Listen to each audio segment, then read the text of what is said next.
இருக்கக்கூடிய எல்லா நம்முடைய தமிழ் சொந்தங்களுக்கு கூட என்னுடைய இனிமையான வணக்கத்தை மற்றும் ஒரு முறை தெரிவித்துக் ಕೊಳ್கின்றேன். ಇಲ್ಲಿರುವ ನಮ್ಮ ಕರ್ನಾಟಕ ಬಂಧುಗಳು ಎಲ್ಲರೂ ಕೂಡ ನಮಸ್ಕಾರ ತಿಳಿಸ್ತೀನಿ. ತಾವೆಲ್ಲರೂ ಕೂಡ ಬಹಳ ಒಂದು ದೊಡ್ಡ ಸಂಖ್ಯೆಯಲ್ಲಿ ಬಂದಿದ್ದೀರಾ. ತಮಗೆ ನಮಸ್ಕಾರ ತಿಳಿಸ್ತೀನಿ. My respectful greetings to all the wonderful people of Bharat residing in UAE for the time being. I pay my respects and compliments to all of you at the outset. உங்க அனைவருக்கும் கூட என்னுடைய இனிமையான சுதந்திர தின நல்வாழ்த்துக்களை தெரிவித்துக் கொள்கின்றேன். 79வது சுதந்திர தின நல்வாழ்த்துக்கள். மிகச் சிறப்பான ஒரு பாரதத்தில் நாம் எல்லோரும் கூட குடிமக்களாக வாழ்ந்து கொண்டிருக்கின்றோம். நான் ஆங்கிலத்தை அதிகமாக பயன்படுத்தாம மேக்சிமம் நம்முடைய தாய்மொழி தமிழ்லையும் கன்னடத்திலையும் நான் பேசுறேன். ஏன்னா 2 பக்கத்துலேருந்து அதிகமாக வந்திருக்கிறீங்க. கடந்த 2 நாட்களாக நிறைய ஆங்கிலத்தில் பேசி கொண்டிருக்கின்றேன். அதனால் யாராவது தமிழ் கன்னடம் ரெண்டும் தெரியாதவங்க இருந்தால் தயவு செஞ்சு கை தூக்கணும், எனக்கு ஒரு அண்டர்ஸ்டாண்டிங்காக. Okay okay okay. இந்த நிகழ்ச்சி நடப்பதற்கு மிக முக்கிய காரணமாக இருக்கக்கூடிய இந்தியன் பீப்புள்ஸ் ஃபோரம் IPF இந்தியாவிற்கும் UAEக்கும் ஒரு பெரிய பந்தமாக இணைப்பு பாலமாக இருந்து கொண்டிருக்கிறது. IPF-ஐ பொறுத்தவரை மேடையில் ஒரு காமிச்சாங்க என்னெல்லாம் வேலை செய்கிறாங்கன்னு.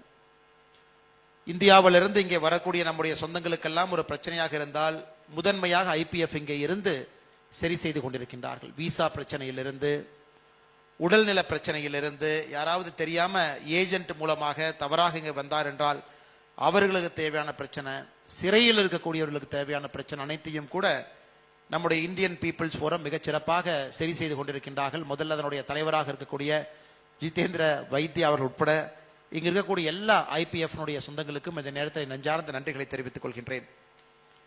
அதே போல இந்த IPF அமைப்பினுடைய CSR அமைப்பினுடைய தலைவியாக இருக்கக்கூடிய நம்முடைய தமிழகத்தை சார்ந்த அருமை சகோதரி உமா சங்கரி அவர்களுக்கு இந்த நேரத்தில் நெஞ்சார்ந்த வாழ்த்துக்களை நன்றிகளை தெரிவித்துக் கொள்கின்றேன்.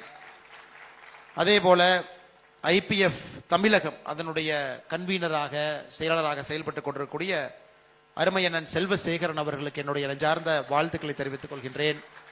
அதே போல IPF கர்நாடகா அது கன்வீனராக இருவ அண்ணா சசிதர் அவர்களுக்கு கூட ನಾಗರಾಜನ್ ಅವர்களுக்கு ಕೂಡ ನನ್ನ ನಮಸ್ಕಾರ ತಿಳಿಸ್ತೀನಿ. ಅವರು ಕೂಡ ಬಂದಿರ್ತಾರೆ. ಶಶಿಧರ್ ಅವರು ಪರವಾಗಿ ಇಲ್ಲಿದ್ದಾರೆ, ಅವರು ಕೂಡ ನಮಸ್ಕಾರ ತಿಳಿಸ್ತೀನಿ. இங்கிருவ நம்ம அரசல குமாரன் அவர்கள், கணேஷ் அவர்கள், தினேஷ் அவர்கள், ரீதா அவர்கள், செந்தில் அவர்கள், சாரதா அவர்களுக்கு கூட இந்த நேரத்தில் என்னுடைய நெஞ்சார்ந்த நன்றிகளை வணக்கத்தை தெரிவித்துக் கொள்கின்றேன்.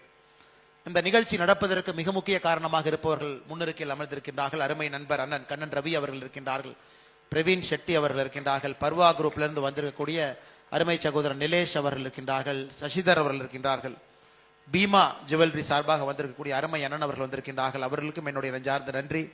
அதே போல இங்கே ஆறுமுகம் அண்ணன் அவர்கள் கிட்டத்தட்ட 40 ஆண்டு காலமாக பூ வியாபாரம் செய்து கொண்டிருக்கின்றார்கள். பெருமாள் அண்ணன் அவர்களுக்கும் என்னுடைய நெஞ்சார்ந்த நன்றிகளை தெரிவித்துக் கொள்கின்றேன். அதே போல முன்னிருக்கையில் இருக்கக்கூடிய எல்லா அன்பு சொந்தங்களுக்கும் கூட இந்த நேரத்தில் என்னோட நெஞ்சார்ந்த நன்றிகளை தெரிவித்துக் கொள்கின்றேன். அண்ணன் இந்த ஸ்பான்சர் அவங்க எல்லா பேரும் கொடுத்துருங்கன்னா, யார் பேரும் மிஸ் பண்ணிடக்கூடாது, தனியாக உங்களுக்கு நான் நன்றி சொல்லிடுறேங்கன்னா. அதே போல இந்த அரங்கத்துக்கு வந்திருக்கக்கூடிய எல்லா நம்முடைய அன்பு சொந்தங்கள் எல்லோரும் கூட இன்னைக்கு உங்களுடைய நேரத்தை கொடுத்து முதல்லயே நீங்க எல்லாம் பதிவு செய்து பெரிய ஒரு எண்ணிக்கையில் இந்த அம்பாசிடர் இன்டர்நேஷனல் பள்ளிக்கூடத்திற்கு யுனைடெட் அரப் எமிரேட்ஸ்ல குறிப்பாக துபாய் இந்த மாகாணத்தில் இருக்கக்கூடிய எல்லா அன்பு சொந்தங்கள் வந்திருக்கின்றீர்கள். உங்களுக்கும் என்னுடைய நெஞ்சார்ந்த நன்றிகளை இந்த நேரத்தில் தெரிவித்துக் கொள்கின்றேன். வின் விஷனுடைய காசிராஜ் அவர்கள், நாகராஜன் அவர்கள், பீமா ஜுவல்லரி அவர்கள், ஸ்பார்க் சங்கர் ஐயர் அவர்கள், KGRN குழுமத்தினுடைய கோபு ராமா நாயுடு அவர்கள், Precious Parties and Entertainment Bhaskaran அவர்கள், டாப் ராக் இன்டீரியர் அருமை சகோதரர் முரளி அவர்கள் எல்லோருக்கும் மற்றும் ஒரு முறை என்னுடைய நெஞ்சார்ந்த நன்றிகளை தெரிவித்துக் கொள்கின்றேன். அண்ணன் பெருமாள் அவர்களுடைய பெயரை தவறாக சொன்னதற்காக மன்னிப்பையும் கூறி, பெருமாள் ஃப்ளவர் ஷாப்பினுடைய மேலாளராக 40 ஆண்டு காலமாக இந்த பகுதியில் மிகச்சிறப்பாக பணியாற்றி கொண்டிருக்கக்கூடிய அண்ணன் பெருமாள் அவர்களுக்கும் என்னுடைய நெஞ்சார்ந்த நன்றிகளை தெரிவித்துக் கொள்கின்றேன். சொந்தங்களே, மிகச்சிறப்பாக நம்முடைய தமிழ் சொந்தங்கள், கர்நாடகாவினுடைய சொந்தங்கள் எல்லாரும் கூட மேடையில் நம்முடைய கலாச்சாரத்தை மிகச்சிறப்பாக நமக்கு பறைசாட்டினார்கள். அவங்களுடைய குழந்தைகளுடைய வயது பாருங்க, இன்னொரு கடல் கடந்து 1000 மைல் தொலைவை தாண்டி இங்கே இருக்கின்றோம். எல்லா குழந்தைகளுக்கும் மிக அற்புதமாக நளினமாக அந்த பரதநாட்டிய கலை, குறிப்பாக முன்னிருக்கையிலிருந்து பார்த்தோம் அந்த சின்ன பாப்பா சின்ன பாப்பா இப்பதான் பரதநாட்டியம் கற்றுக்கொண்டிருக்கின்றார்கள். ஆனா கண்ணுல பார்த்தீங்கன்னா அந்த கலையினுடைய ஆர்வம் நமக்கு மிக தெளிவாக தெரிந்தது. அந்த பாப்பா உட்பட மேடையில இந்த நமக்காக நடனம் ஆடி நம்மை மகிழ்வித்த எல்லா குழந்தைகளுக்கும் இந்த நேரத்தில் என்னுடைய நெஞ்சார்ந்த நன்றிகளை மறுபடியும் தெரிவித்துக் கொள்கின்றேன். I take this opportunity to thank all the wonderful people who have come to the stage performing Bharatanatyam and other forms of cultural dance to all the people who are here. I only wish and pray that their passion for this wonderful art will continue to guide them in the near future also. Whatever they do in life, pursuing a classical dance is fantastic for anybody. ஒரு அற்புதமான ஒரு கலாச்சார நடனத்தை, அது பரதநாட்டியத்திலிருந்து குச்சிப்புடியிலிருந்து ஏதாவது ஒரு நடனத்தை ஒரு பெண், ஒரு குழந்தை, ஒரு ஆண் அதை கற்றுக்கொண்டு தன்னுடைய வாழ்க்கையில தொடர்ந்து வந்தாங்கன்னா அவர்களுக்கு தேவையான அனைத்து பிரச்சனையும் கூட, அனைத்து நல்லதும் கூட, அனைத்து கெட்டதையும் கூட அந்த கலை பார்த்து கொள்ளும். அவங்க எங்கேயும் போக வேண்டிய அவசியம் கிடையாது. அப்படிப்பட்ட ஒரு பெரிய ஆற்றல் நம்முடைய இயல் இசை நாடகத்துக்கு இருக்கு. ஆனால் நிச்சயமாக இங்க இருக்கக்கூடிய நம்முடைய சொந்தங்கள், தமிழ் சொந்தமாக இருக்கட்டும், கர்நாடகா சொந்தமாக இருக்கட்டும், இயல் இசை நாடகத்தை உங்களுடைய குழந்தைகளுக்கு நீங்க சொல்லிக் கொடுக்கணும். It could be a poetry, it could be a drama, it could be a theater, it could be a classical dance form. எதாக இருந்தாலும் கூட கடல் கடந்து இருக்கிறீங்க. நம்முடைய பாரதத்தோடு தொடர்ந்து உங்களுடைய தொடர்பு இருப்பதற்கு, நம்முடைய கலைகளின் மீது தொடர்ந்து குழந்தைகளுக்கு பற்றுதல் இருப்பதற்கு இயல் இசை நாடகத்தை கட்டாயமாக நீங்கள் சொல்லிக் கொடுக்க வேண்டும் என்கின்ற அன்பான வேண்டுகோளையும் இந்த நேரத்தில் நான் தெரிவித்துக் கொள்கின்றேன். அன்பு சொந்தங்களே, இது நம்முடைய சுதந்திர தின விழாவாக இருந்தாலும் கூட நாம் எல்லோரும் நம்முடைய மொழியை தாண்டி, இனத்தை தாண்டி, எந்தவித பாகுபாடும் இல்லாம வேற்றுமையில் ஒற்றுமை என்கின்ற ஒற்றை கருத்துல நாம் எல்லோரும் கூட இங்கே இணைந்திருக்கின்றோம். இந்தியன் பீப்புள்ஸ் ஃபோரம் IPF ஒரு பெரிய முயற்சி எடுத்து நம்ம இணைத்திருக்கின்றார்கள். ಇಲ್ಲಿರುವ ನಮ್ಮೆಲ್ಲ ಬಂಧುಗಳು ಕೂಡ ನಾವು ಇಲ್ಲಿ ಸಣ್ಣ ಪುಟ್ಟ ನಮ್ಮಲ್ಲಿ ಡಿಫರೆನ್ಸಸ್ ಏನಿರುತ್ತೆ ಅದೆಲ್ಲ ಕೂಡ ದಾಟಿ ನಾವಿಲ್ಲಿ ಕಂಬೈನ್ ಹಾಕಿದೀವಿ. ಭಾರತೀಯ ಎನ್ಗಿன்ற ಐಡೆಂಟಿ ಏನಿದೆ, ಐಡೆಂಟಿ ಪ್ರಕಾರ ನಾವೆಲ್ಲರೂ ಕೂಡ ಇದು ಬಂದಿದ್ದೀವಿ. ಅದು ಬಹಳ ಇಂಪಾರ್ಟೆಂಟ್. ಅದು ಈ ಟೈಮ್ನಲ್ಲಿ நம்ம தேச இடி பிரபஞ்சದಲ್ಲಿ இது ஃபுல் வேர்ல்ட்ನಲ್ಲಿ நாம் பார்க்கும் பொழுது பாரதத்தினுடைய வளர்ச்சி என்பது மிக அற்புதமான வளர்ச்சி பாதையில பாரதம் இருக்கிறது.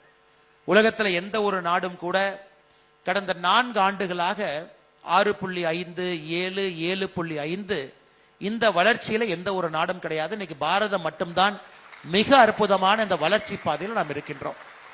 இந்த இடத்துக்கு நம்ம சாதாரணமா வரலீங்க. பல மனிதர்களுடைய தியாகம், உழைப்பு, அர்ப்பணிப்பு, நம்முடைய நாடு இழந்த இடத்தை பெற வேண்டும் என்கின்ற நம்பிக்கை, அதையெல்லாம் தாண்டி இந்தியா என்கின்ற ஒரு ஒற்றை ஐடென்டிட்டியில நாம் பயணம் செய்யக்கூடிய அந்த பயணம் இதெல்லாம் இன்று 2025ல the most exciting country in the world is Bharat என்கின்ற பெயர் நமக்கு கிடைத்திருக்கிறது. எல்லா நாடுகளும் பாரதத்தை பார்த்து கொண்டிருக்கின்றார்.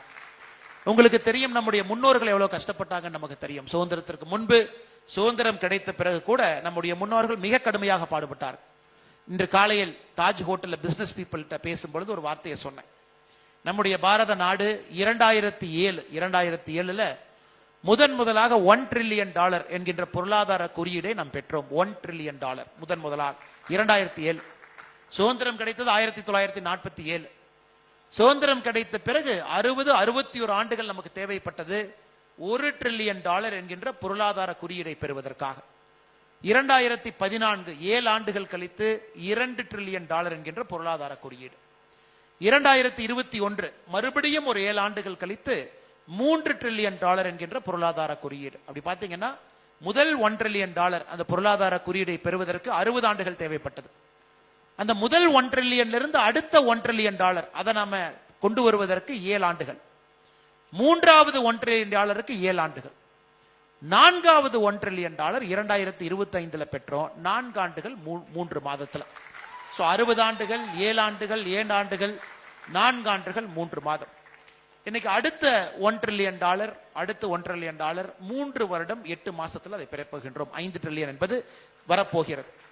மிக வேகமாக நம்முடைய வளர்ச்சி பாதை இருக்கிறது. அதற்காக நான் ஆரம்பத்தில் சொன்னேன், உலகத்துல இன்னைக்கு எல்லோரும் பாரத நாட்டை உற்று பார்க்கின்றார்கள், நம்முடைய வளர்ச்சியை பார்க்கின்றார்கள், நம்ம நாட்டில் இருக்கக்கூடிய இளைஞர்களை பார்க்கின்றார்கள். 144 கோடி மக்கள், அந்த மக்களுடைய ஆற்றலை எல்லாம் பயன்படுத்தும் பொழுது பாரதம் தன்னை வளர்த்தி கொள்வது மட்டுமல்ல, இந்த உலக அரங்கிலே மறுபடியும் தலை நிமிர்ந்து நிற்கக்கூடிய ஒரு நாடாக உலக நாடுகள் எல்லாம் இன்னைக்கு பாரதத்தை பார்க்கிறாங்க. அப்படிப்பட்ட அற்புதமான நேரத்துல நம்முடைய சுதந்திர தினத்தை கொண்டாடி கொண்டிருக்கின்றோம். அப்படிப்பட்ட அற்புதமான நேரத்துல 79வது சுதந்திர தினம் என்பது சாதாரண ஒரு இல்லைங்க. மோஸ்ட் எக்ஸைட்டிங் ஒரு வருஷம். எல்லாருமே ஆர்வமாக பார்க்கின்றோம். $4.19 டிரில்லியன் என்பது உலகத்தினுடைய 4வது பெரிய பொருளாதார நாடாக மாறி இருக்கின்றோம். 10 ஆண்டுகளுக்கு முன்பு உலகத்தில் 11வது இடத்துல இருந்தோம். இன்னைக்கு படிப்படியாக ஒரு இடமாக உயர்ந்து உயர்ந்து உயர்ந்து 4வது இடம். நமக்கு மேல இன்னும் ஒரு நாடு இருக்கிறது, அதற்கு மேல சைனா இருக்கிறது, அதற்கு மேல அமெரிக்கா இருக்கிறது. 3வது இடத்தை போவதற்கு இன்னும் ஒரு நாடு. நமக்கும் சைனாவுக்கும் மிகப்பெரிய தூரம். நாம் $4 டிரில்லியன் இருக்கோம், சைனா $17 டிரில்லியன் இருக்காங்க. நமக்கும் அமெரிக்காவுக்குமே தூரம் அதிகம். முதல்ல $32 டிரில்லியன் இருக்கிறாங்க, நம்ம $4 டிரில்லியன் இருக்கிறோம். அடுத்து இருக்கக்கூடிய நாடு ஜெர்மனி எட்டு பிடிக்க முடியும், $4.7 டிரில்லியன் இருக்கிறாங்க. அதை எட்டி பிடிக்கக்கூடிய தூரத்தில் இன்னைக்கு ஜெர்மனி இருக்கு. எதற்காக இதை சொல்லுகின்றேன் என்றால், இங்க இருக்கக்கூடிய குழந்தைகள், குறிப்பாக ஒரு 35 வயதிற்கு கீழ் இருக்கக்கூடிய மனிதர்கள் ஒரு புதிய இந்தியாவை பார்த்து கொண்டிருக்கின்றார்கள். கடந்த ஒரு 25 ஆண்டுகள்ல இந்தியாவுடைய வளர்ச்சி மாற்றம் என்பது மிக மிக புதிது. நம்முடைய நாட்டில் ஊழல் இல்லாத ஒரு நாடாக மாறுவதற்கான முயற்சியும் நாம் ஈடுபட்டிருக்கின்றோம். 1947க்கு பிறகு எல்லா துறையிலும் கூட ஊழல் இருந்த ஒரு விஷயத்தை இன்னைக்கு மாற்றி நம்முடைய சமகாலத்துல ஒரு கரப்ஷன் ஃப்ரீ இந்தியாவை பார்க்க முடியும் என்கின்ற ஒற்றை நம்பிக்கையும் நமக்கு வந்தது. இதெல்லாம் பெரிய நம்பிக்கை நமக்கு. இந்த சுதந்திர தினத்தை உன்னிப்பாக நாம் பார்க்கும் பொழுது 2014 நம்முடைய பாரத பிரதமர் நரேந்திர மோடி அவர்கள் செங்கோட்டையிலிருந்து பேசினாங்க, ரெட் ஃபோர்ட்ல இருந்து பேசினாங்க. 2014 பிரதமர் அவர்கள் பேசுவதை உன்னிப்பா கவனிச்சீங்கன்னா, நம்ம நாட்டில் எத்தனையோ மனிதர்களுக்கு கழிப்பறை இல்லை, டாய்லெட் இல்லை என்பதை பேசினாங்க. நாம் மக்களுக்கு உணர்வு அடிப்படையில், அவங்களுடைய டிக்னிட்டி அடிப்படையில், ஒரு மனிதன் என்கின்ற அந்தஸ்து என்னங்க, அந்த மனிதனுடைய பர்சனல் நாகரிகம், அந்த மனிதனுக்கு தனிப்பட்ட ஒரு விஷயம் என்பது கழிப்பறை. அதை கூட ஒரு பொது இடத்துல கழிப்பறை இல்லாத வீட்டில் அந்த மனிதன் குடியிருக்கின்றான் என்று முதலாக அவர்களுக்காக கவலைப்பட்டது நம்முடைய பாரத பிரதமர் நரேந்திர மோடி அவர்கள். 2014 செங்கோட்டையிலிருந்து பேசினாங்க. எல்லா இந்தியர்களுக்கும் எல்லா மனிதர்களுக்கும் அடிப்படை கழிப்பறை வசதியை கொடுப்பது நம்முடைய கடமை என்பதை பேசினாங்க. இன்னைக்கு 12 ஆண்டுகள் கழித்து திரும்பி பார்க்கும் பொழுது 120 மில்லியன் 12 கோடி இந்தியர்களுக்கு கழிப்பறை வசதியை நாம் ஏற்படுத்தி கொடுத்திருக்கின்றோம். பேசிக் இஷ்யூ. அதன் பிறகு வங்கி கணக்கு இந்தியர்கள் கையில ஒரு அடிப்படை வங்கி கணக்கு இருக்க வேண்டும். It's a fundamental right. ஒரு வங்கி கணக்கு என்பது அவர்களுக்கு ஒரு பினான்சியல் ஃப்ரீடம் கொடுப்பது. அது கூட இல்லாம எத்தனையோ பேர் நம்முடைய நாட்டில் இருக்கிறாங்களே என்பதை யோசித்து பிரதமர் அவர்கள் அடுத்த சுதந்திர தின உரை செங்கோட்டையிலிருந்து பேசும் பொழுது வங்கி கணக்கை கொடுப்பதற்கான முயற்சியில் இறங்கினாங்க. இன்னைக்கு கிட்டத்தட்ட 43 கோடி இந்தியர்களுக்கு முதலாக வங்கி கணக்கு கொடுத்திருக்கும். எதற்காக இதை சொல்றேன்னாங்க, இந்தியா எப்படி இருந்தது என்பதை உங்களுக்கு உணர்த்துவதற்காக சொல்லி. நல்லா உங்களுக்கு தெரியும், நாம் மிகப்பெரிய நாடாக இருக்க வேண்டிய நாடு 1950 காலகட்டத்திலிருந்து ஏதோ ஒரு விஷயத்துல நாம் எடுத்துக்கொண்ட பொருளாதார கொள்கை என்பது நம்மை பின்னோக்கி அழைத்து சென்றதோ தவிர முன்னோக்கி எடுத்து செல்லவில்லை. அதையெல்லாம் கடந்து கடந்து கடந்து கடந்து கடந்து கழிப்பறையில் இருந்து வங்கி கணக்கிலிருந்து கடந்து இன்னைக்கு இந்தியாவில் நாம் கழிப்பறை என்கின்ற வார்த்தை பேசுவது கிடையாது. இன்னைக்கு இந்தியாவில் வங்கி கணக்கு என்கின்ற வார்த்தை பேசுவது கிடையாது. இந்தியாவில் இன்னைக்கு நாம் இளைஞர்கள் பேசக்கூடிய வார்த்தை ஆர்டிபிஷியல் இன்டெலிஜென்ஸ் என்கின்ற வார்த்தையை பேசுறாங்க. ஒரு வளர்ச்சி அடைந்த பாரதத்திற்கு அடிப்படை தேவை என்ன காலேஜில் போய் கேட்டீங்கன்னா ஆர்டிபிஷியல் இன்டெலிஜென்ஸ் பேசுறாங்க, நேனோ டெக்னாலஜின்னு பேசுறாங்க. இந்தியாவிலே புதிய விதமான தொழில்நுட்பத்தை நாம் கொண்டு வர வேண்டும் என்று இளைஞர்கள் விரும்புகின்றார்கள்.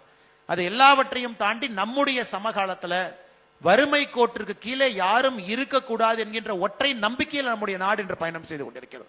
வளர்ச்சி வேண்டும், ஆனால் அந்த வளர்ச்சி எல்லோருக்கும் போகணும். அந்த வளர்ச்சி மேல்தட்டிலிருந்து கீழே வரை அனைத்து தரப்பட்ட மக்களுக்கு வளர்ச்சி போகணும். காஷ்மீரிலிருந்து கன்னியாகுமரி வரை, குஜராத்திலிருந்து அருணாச்சல பிரதேஷ் வரை எல்லா மாநிலங்களும் வளர்ச்சி அடைய வேண்டும் என்கின்ற நோக்கத்தில் இருக்கிறோம். அதனால்தான் இந்த சுதந்திர தினம் என்பது மிக முக்கியமான சுதந்திர தினம். மிக முக்கியமான சுதந்திர தினம் என்று சொல்வதை விட நம்முடைய பிரதமர் அவர்கள் 2025 சுதந்திர தினத்தில் செங்கோட்டையிலிருந்து பேசும் பொழுது மிக தெளிவாக அடுத்த 20 ஆண்டுகள் நாம் எங்கே செல்ல வேண்டும் என்கின்ற ஒரு பாதையும் கூட நமக்கு வடிவமைத்து காட்டியிருக்கின்றார்கள். நம்முடைய நாடு சொந்தமாக நம்முடைய தொழில்நுட்பத்தை நாம தான் உருவாக்க வேண்டும் என்று சொல்லி இருக்கின்றார்கள். நமக்கு விமானம் வெளியே இருந்து வாங்கினா பத்தாது, விமானத்துக்கு அடிப்படை தேவையாக இருக்கக்கூடிய அதனுடைய இன்ஜினையும் கூட நம்முடைய நாட்டில் உற்பத்தி நாம் செய்ய வேண்டும். சமூக வலைதளத்தை எல்லோரும் பயன்படுத்துறோம், ஆனா எந்த சமூக வலைதளமும் இந்திய நாட்டை சார்ந்தது கிடையாது. பிரதமர் அவர்கள் இந்த சுதந்திர தின உரையில சொன்னாங்க, நம்முடைய இளைஞர்கள் இந்தியாவுக்கான சமூக வலைதளத்தை நீங்கள் உருவாக்க வேண்டும் என்று சொல்லி இருக்கின்றார்கள். அத்தோடு நிற்கலீங்க, ஓராண்டுக்கு இந்தியாவிற்கு நாம் இறக்குமதி செய்யக்கூடிய பெட்ரோலியம் மட்டும் யோசிச்சு பாருங்க, பெட்ரோல் டீசல் எல்பிஜி மட்டும் யோசிச்சு பாருங்க. 144 பில்லியன் டாலர் நாம் பெட்ரோலை வாங்குகின்றோம்.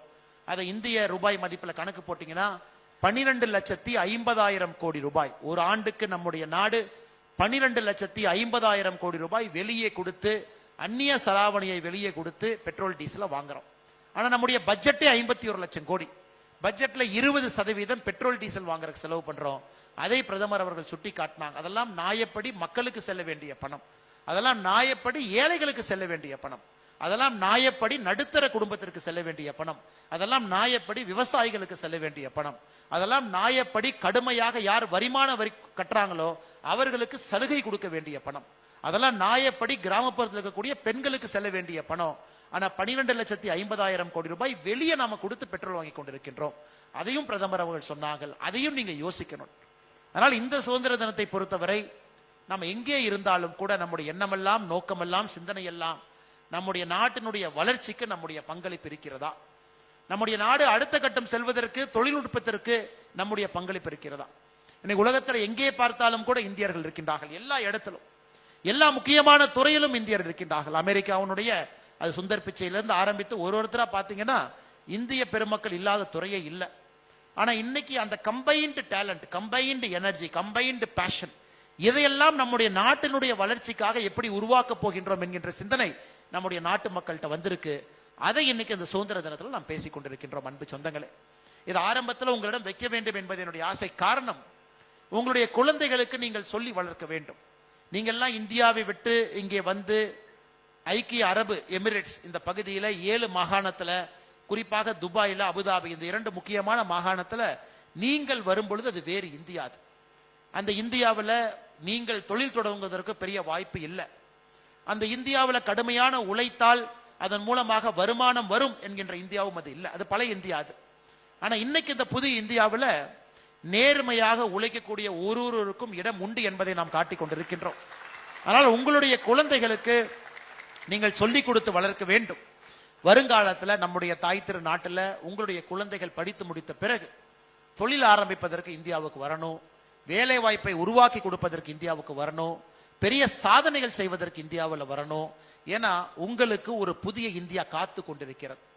அந்த புதிய இந்தியா தன்னுடைய கதவுகளை திறந்து சிறகுகளை விரித்து நல்ல சிந்தனை இருக்கக்கூடிய மனிதர்கள் இந்த நாட்டை உயர்த்துவதற்காக வர வேண்டும் என்று நினைக்கின்றார். ஒரு காலத்துல பிரெயின் ட்ரெயின் என்கின்ற வார்த்தையை பயன்படுத்தணும், இன்னைக்கு பிரெயின் கெயின் என்கின்ற வார்த்தையை பயன்படுத்துறோம். திரும்ப நம்முடைய நாட்டிற்கு நல்லவர்கள் எல்லாம் வர வேண்டும், வல்லவர்கள் எல்லாம் வர வேண்டும் என்கின்ற ஒரு வாதத்தை வைத்துக் கொண்டிருக்கின்றோம். நிச்சயமாக எனக்கு 79வது சுதந்திர தின விழாவிலே பிரதமர் அவர்கள் இதை சொன்னாலும் கூட இன்னும் ஒரு 10 சுதந்திர தினம் 89 வரும் பொழுது நமக்கு தெரியும் நாம் 100வது சுதந்திர தின விழா 2047 என்பதை உன்னிப்பாக கவனித்துக் கொண்டிருக்கின்றோம். வளர்ச்சி அடைந்த பாரதம், விகிஷித் பாரத் என்கின்ற வார்த்தையை பயன்படுத்துறோம். 2047 சுதந்திரம் கிடைத்த 100 ஆண்டுகள் வந்திருக்கும் பொழுது இந்தியா ஒரு வல்லரசாக பொருளாதாரத்தில் மட்டுமல்ல எல்லா துறையிலும் கூட வர வேண்டும் என்கின்ற கனவோடு வேலை செய்து கொண்டிருக்கின்றோம். அது நடக்க வேண்டும் என்றால் 89வது சுதந்திர தின விழா இன்னும் 10 ஆண்டுகள் கழித்து உங்களுடைய குழந்தைகள் நம்முடைய தாய் திரு நாட்டில் ஒரு முக்கியமான பொறுப்புல இந்தியாவுடைய வளர்ச்சிக்கு அவர்கள் எல்லாரும் கூட உழைக்க வேண்டும் என்கின்ற அன்பான வேண்டுகோளையும் கூட இந்த நேரத்தில் உங்களுக்கு நான் வைக்கின்றேன். காரணம் இருக்குங்க ஐயா, சாதாரண வேலை இல்லை. துபாயில இந்த நேரத்தில் நேத்து நான் பார்த்த 49.8 டிகிரி நேத்து ஹீட் 49.8 டிகிரி. அதுல நம்முடைய சொந்தங்கள் எத்தனையோ பேரு இந்த பெட்ரோலியம் துறையில எக்ஸ்ட்ரீம் எக்ஸ்போஷர் இருக்கக்கூடிய துறையில வேலை பார்க்கறாங்க. அப்படின்னா என்விரான்மெண்டல் எக்ஸ்போஷர் இருக்கக்கூடிய துறையில அவங்க போட்டிருக்கக்கூடிய சேஃப்டி கிட்டு, ஹெல்மெட்டு அதெல்லாம் போட்டுக்கிட்டு நீங்க 50 டிகிரில வேலை பார்க்கறீங்கன்னா எவ்வளவு கஷ்டப்பட்டு அவர்கள் அந்த வேலை பார்க்கணும். கஷ்டப்பட்டு அவர்கள் சம்பாதிக்கக்கூடிய பணத்தை ஊரில் இருக்கக்கூடிய அப்பாவுக்கும் அம்மாவுக்கும் மனைவிகளுக்கும் குழந்தைகளுக்கும் சொந்தக்காரங்களுக்கும் இங்கிருந்து அவங்க திரும்ப அனுப்புறாங்க. எனக்கு இந்தியாவை பொறுத்தவரை இன்வர்ட் ரெமிட்டன்ஸ் நம்ம தான் நம்பர் 1 இந்த வேர்ல்ட். அதாவது இன்வர்ட் ரெமிட்டன்ஸ், வெளியே இருந்து இந்தியர்கள் கடுமையாக உழைத்து அவங்க உழைச்ச பணத்தை இந்தியாவுக்குள்ள அனுப்புறதுல அதிக ரிசீவிங் நம்ம தான் இன்னைக்கு வாங்குறோம். அதை ஒரு பக்கம் நமக்கு சந்தோஷம், இந்தியாவிற்கு இவ்வளவு பணத்தை வெளியிருந்து அனுப்புறாங்க, இந்தியாவிற்குள்ள இவ்வளவு டாலர் வருது. அந்த டாலர் நமக்கு ரொம்ப முக்கியங்க ஐயா. ஏன்னா நம்முடைய எக்ஸ்போர்ட்ஸ் பாத்தீங்கன்னா 830 பில்லியன், இம்போர்ட் 905 பில்லியன். ஸோ எக்ஸ்போர்ட்டை விட இம்போர்ட் கொஞ்சம் அதிகமாக பண்றதுனால நமக்கு டாலர்ஸ் தேவை. அதையெல்லாம் நீங்க கொடுக்குறீங்க. ஆனா அதை தாண்டி நீங்க பாருங்க, அந்த ஒரு டாலரும் உள்ளே வருவதற்கு எங்கேயோ ஒரு இந்தியன் கடுமையாக உழைக்கின்றான் என்பது நமக்கு தெரியும். எங்கேயோ யாரோ உழைக்கிறாங்க. அது காடுகளாக இருக்கட்டும், அது இது போன்ற ஒரு தீவுகளாக இருக்கட்டும், மிக முக்கியமாக கடினமான வெயிலாக இருக்கட்டும், எங்கேயோ இடத்துல நம்முடைய இந்தியர்கள் கடுமையாக உழைத்து அதை கொண்டு வருகின்றார்கள். அதில் எந்த மாற்று கருத்து இல்லைங்கய்யா. இன்னைக்கு அப்படிப்பட்ட எல்லோருக்கும் கூட ஒரு ஆண்டும் மக்கள் வர்றாங்க, எல்லா விதமான துறைகளுக்கு வர்றாங்க. கடினமாக உழைக்கக்கூடிய இந்த ப்ளூ காலர் துறைக்கு வர்றாங்க, கடினமா உழைக்கணும் ஆனா மூளைக்கு வேலை இருக்கக்கூடிய ஒயிட் காலர் மேலே இருக்கக்கூடிய துறைக்கு வர்றாங்க. இன்னைக்கு நம்முடைய நோக்கம் எல்லாம் 79 ஆண்டுகள் கடந்த பிறகு இன்னைக்கு நம்முடைய சிந்தனை, ஒரு இந்தியன் அவ்வளவு கஷ்டப்பட்டு உழைத்து சம்பாதிக்கணுமா? உழைத்து சம்பாதிக்கணும், ஆனா கஷ்டப்பட்டு ஒரு வெயில்ல மேட்டுல காட்டுல இருக்கணுமா நம்ம யோசிக்க ஆரம்பிச்சிருக்கோம். அதனால்தான் பிரதமர் அவர்கள் சொல்லி இருக்கின்றார்கள், இந்த ஆண்டு மட்டும் இந்தியாவில் இளைஞர்களுக்கு நாம் வேலை வாய்ப்பு நம்முடைய நாட்டுக்குள்ள உருவாக்கணும் இந்த ஆண்டு. அதற்கு நேற்று 1 லட்சம் கோடி ரூபாய் ஒதுக்கி இருக்கிறாங்க. 1 லட்சம் கோடி ரூபாய், 1 லட்சம் கோடி ரூபாய் இளைஞர்களுக்கு வேலை வாய்ப்பு திட்டத்துக்கு ஒதுக்கி வச்சிருக்கிறாங்க. ஒரு இளைஞனுக்கு ஒரு தனியார் துறை வேலை வாய்ப்பு கொடுத்தால் ஒரு வேலை வாய்ப்புக்கு இந்திய அரசு 15,000 ரூபாய் வருஷத்துக்கு கொடுப்பாங்க. ஒரு இளைஞனுக்கு ஒரு தனியார் துறையில வேலை வாய்ப்பு கொடுத்தாங்கன்னா 15,000 rupees, 15,000 ரூபாய் நேற்று அறிவித்த திட்டத்தின்படி 1 லட்சம் கோடி ரூபாய் ஒதுக்கி இருக்கிற காரணம், வேலை வாய்ப்பு நம்முடைய நாட்டில் உருவாக வேண்டும் என்பதிலே நம்முடைய அரசு தெள்ள தெளிவாக இருக்கின்றோம். அதனால் நிச்சயமாக எங்கக்கூடிய பெரிய மனிதர்கள் வருங்காலத்தில் நீங்க இந்தியாவிற்கு வந்து நீங்களும் அங்கே தொழிலை ஆரம்பித்து எண்ணற்ற இந்தியர்களுக்கு வேலை வாய்ப்பை நீங்கள் உருவாக்கி கொடுக்க வேண்டும் என்று அன்போடு இந்த நேரத்தில் கேட்டுக்கொள்கின்றேன். மேடையில் ஐபிஎஃப் பேசும்போது சொன்னாங்க, என்னை கடந்த ஒரு 11 ஆண்டுகள்ல நெஞ்சில கை வச்சு நிச்சயமா நீங்க சொல்லலாம், நாம் இந்தியன் என்று சொன்னால் நம்முடைய கண்ணை பார்க்கும் பொழுது ஒரு மரியாதை தெரியும். நாம் இந்தியாவிற்கு வெளியே வந்து இதே துபாய்க்கு இதே இடத்துக்கு 2014க்கு முன்பு நாமளும் வந்திருக்கிறோம், ஏர்போர்ட்டுக்குள்ள டிரான்சிட் பண்ணியிருக்கிறோம். எத்தனையோ நாடுகளுக்கு இதற்கு முன்பும் நாம் சென்று இருக்கின்றோம். ஆனா இன்னைக்கு இந்தியா என்கின்ற வார்த்தை அந்த இமிகிரேஷன்ல நம்ம பாஸ்போர்ட் வாங்கி பார்க்கும் பொழுது, நம் கண்ணை பார்க்கும் பொழுது ஒரு சின்ன மரியாதை இருக்கு. இந்த பாடியில முதல்ல டபுள் பேட்டிங், நம்ம மட்டும் மாட்டோம், எத்தனையோ பேர் இருப்பாங்க, நம்மளை மட்டும் தனியா சைட்ல கூப்பிட்டு 2 டைம் செக் பண்ணுவாங்க. இன்னைக்கு அந்த 2 முறை செக் பண்றதெல்லாம் உலகத்துல எங்கேயுமே கிடையாது. அமெரிக்காவாக இருக்கட்டும், அரபு எமிரேட்டாக இருக்கட்டும், எங்கே இருந்தாலும் கூட இந்தியன் என்று சொன்னால் ஒரு பெருமை. இதில் ரொம்ப ஆச்சரியமான விஷயம் பாருங்க ஐயா, அந்த பெருமை நமக்கு சாதாரணமா கிடைக்கல. உலக நாடுகளுக்கெல்லாம் நாம் ஒரு பாடம் எடுத்திருக்கின்றோம் கடந்த 10 ஆண்டுகள்ல. ஒரு இந்தியன் உலகத்துல எந்த பகுதியில எந்த பிரச்சனையை மாட்டி இருந்தாலும் கூட இந்தியா மொத்தமாக நம்முடைய அசெட்ஸை உங்களுக்காக பயன்படுத்தும். அசெட்னா நம்ம யோசிச்சுக்கணுங்க ஐயா, நம்முடைய அசெட்டுங்கிறது நம்முடைய மிலிட்டரி மைட், நம்முடைய போர் விமானங்களாக இருக்கட்டும், நம்முடைய ஆர்மி, நேவி, ஏர்போர்ஸ் 3 முக்கியமான நம்முடைய பாதுகாக்கக்கூடிய துறைகளாக இருக்கட்டும், நம்முடைய மத்திய அரசாக இருக்கட்டும், நம்முடைய கவர்மெண்ட் அசெட், எம்பசி அசெட்டாக இருக்கட்டும், இதை பயன்படுத்தி எங்கே இருந்தாலும் ஒரு இந்தியனை திரும்ப கொண்டு வர வேண்டும் என்பதிலே நம்முடைய அரசு உறுதியா இருக்கு. இன்னைக்கு பாருங்க, நேபாளில பூகம்பம் வந்த பொழுது ஏப்ரல் 2015 ஆபரேஷன் மைத்ரி, ஏப்ரல் 25ஆம் தேதி அங்கே பூகம்பம் வந்த பிறகு நம்முடைய Indian air force transport aircraft NDRF team road கான்வாயை பயன்படுத்தி 43,000 இந்தியர்களை நேபாளில இருந்து திரும்ப நம்ம கொண்டு வந்தோம். ஏமன்ல சிவில் வார் ஏப்ரல் 2015 ஏமன் நாட்டில் சிவில் வார் வந்த பொழுது ஆபரேஷன் ரஹாட் என்பதன் மூலமாக 5,500 இந்தியர்களை நம்முடைய விமானப்படை மூலமாக, கடல் படை மூலமாக இந்தியாவிற்கு கொண்டு வந்தோம். சவுத் சூடான் ஜூலை 2016 ஆபரேஷன் சங்கத் மோச்சான், அந்த ஊர்ல பிரச்சனை வந்த பொழுது 600 இந்தியர்களை 2 இந்தியன் ஏர்போர்ஸ் C-17 விமானம் மூலமாக நாட்டிற்கு கொண்டு வந்தோம். ஆபரேஷன் சமுத்திர சேது, குறிப்பாக கோவிட் வந்த பொழுது மே ஜூன் 2020 3,900 பேர் மால்டிவ், ஸ்ரீலங்கா, ஈரான் கப்பல் படை மூலமாக இந்தியாவிற்கு சமுத்திர சேது இது மூலமாக கொண்டு வந்தோம். மிக முக்கியமாக operation Vande Bharat mission Covid காலகட்டத்தில் 10,25,600 பேர்த்த 100 நாடுகள்ல இருந்து நம்முடைய நாட்டிற்கு பத்திரமாக வந்தே பாரத் மிஷன் கோவிட் சமயத்தில் கொண்டு வந்தோம். ஆகஸ்ட் 2021 ஆபரேஷன் தேவி சக்தி ஆப்கானிஸ்தான்ல 800 பேர் தாலிபான் ஆட்சி வீழ்ந்த பிறகு 800 இந்தியர்கள் இங்கே மாட்டிக்கொண்டிருந்தார்கள். 800 பேர்த்தையும் பத்திரமா நம்முடைய நாட்டுக்கு கொண்டு வந்தோம். ஆபரேஷன் தோஸ்த் டர்க்கி சிரியா 2 பகுதி அந்த பார்டர்ல பூகம்பம் வந்த பொழுது அங்கே இருந்து 331 பேர்த்த பத்திரமா கொண்டு வந்தோம். Operation Kaveri Sudan civil war April May 2023ல 3900 பேர்த்த கடல் மூலமாக விமானப்படை மூலமாக கொண்டு வந்தோம். இஸ்ரேல் ஹமாஸ் சண்டை ஆரம்பித்த பொழுது ஆபரேஷன் அஜய் ஆயிரக்கணக்கான இந்தியர்களை அந்த பகுதியில் இருந்து குறிப்பாக இஸ்ரேலில் இருந்து மீட்டு நம்முடைய நாட்டிற்கு கொண்டு வந்தோம். ஆபரேஷன் இந்திராவதி ஹைத்தியில இங்கே பிரச்சனை ஆரம்பித்த பொழுது 12 இந்தியர்கள் அங்கிருந்து டாமினிகன் ரிபப்ளிக் பத்திரமாக கூட்டி சென்றோம். ஈரான் இஸ்ரேல் சண்டை சமீபத்தில் ஆரம்பித்த பொழுது 285 மாணவர்களை ஆபரேஷன் சிந்து அதன் மூலமாக வெளியே கொண்டு வந்தோம். ரஷ்யா உக்ரைன் சண்டை ஆரம்பித்த பொழுது 12,000 இந்தியர்கள் அந்த பகுதியிலிருந்து பத்திரமாக வெளியே கூட்டி கொண்டு வந்திருக்கின்றோம். எதற்காக சொல்றேன்னாங்க, இது ரொம்ப முக்கியங்க ஐயா. இன்னைக்கு வெளிநாட்டுல வாழக்கூடிய ஒரு இந்தியன் யாராக இருந்தாலும் எந்த பகுதியில் இருந்தாலும் இந்த அரசுகள் உங்களை மரியாதையாக நடத்தினாலும் இந்த நாட்டுல பத்திரமாக இருந்தாலும் உங்க சொந்த வீடு உங்க பின்னாடி இருக்குன்னு தெரியும் போது உங்களுக்கு ஒரு தனி தைரியம் இருக்கும். எங்கே இருந்தாலும் நான் பிறந்த வீடு, ஒரு பொண்ணை திருமணம் செய்து புகுந்த வீட்டுக்கு அனுப்புனா கூட பிறந்த வீடு பின்னாடி இருக்குன்னு அந்த பொண்ணுக்கு தெரிஞ்சு அது ஒரு தனி தைரியம் அந்த பொண்ணுக்கு. இன்னைக்கு அதுபோல் நீங்கள் எங்கே இருந்தாலும் கூட உங்களை பத்திரமாக கொண்டு வருவதற்கு ஒரு முழு நாடு உங்கள் பின்னால் இருக்கிறது என்பதை உணர்த்துவதற்காக இதையெல்லாம் நான் சொன்னேங்க ஐயா. இன்னைக்கு அது ஒரு தனிச்சிறப்பு. இதற்கு முன்பு நான் பார்த்தது கிடையாது. அதுவும் குறிப்பா இந்த சூடான் பாருங்க, ஆபரேஷன் காவேரி சூடான் சிவில் வார் 2 சூடான் சண்டை போட்டுக்கிறாங்க. 3900 இந்தியன் மாட்டியிருக்காங்க. அமெரிக்காவினுடைய படை அவங்களால ரெஸ்கியூக்கு போக முடியல. ஏன்னா அந்த மெயின் விமான நிலையத்தை குண்டு போட்டு தகர்த்தெடுந்தார்கள்.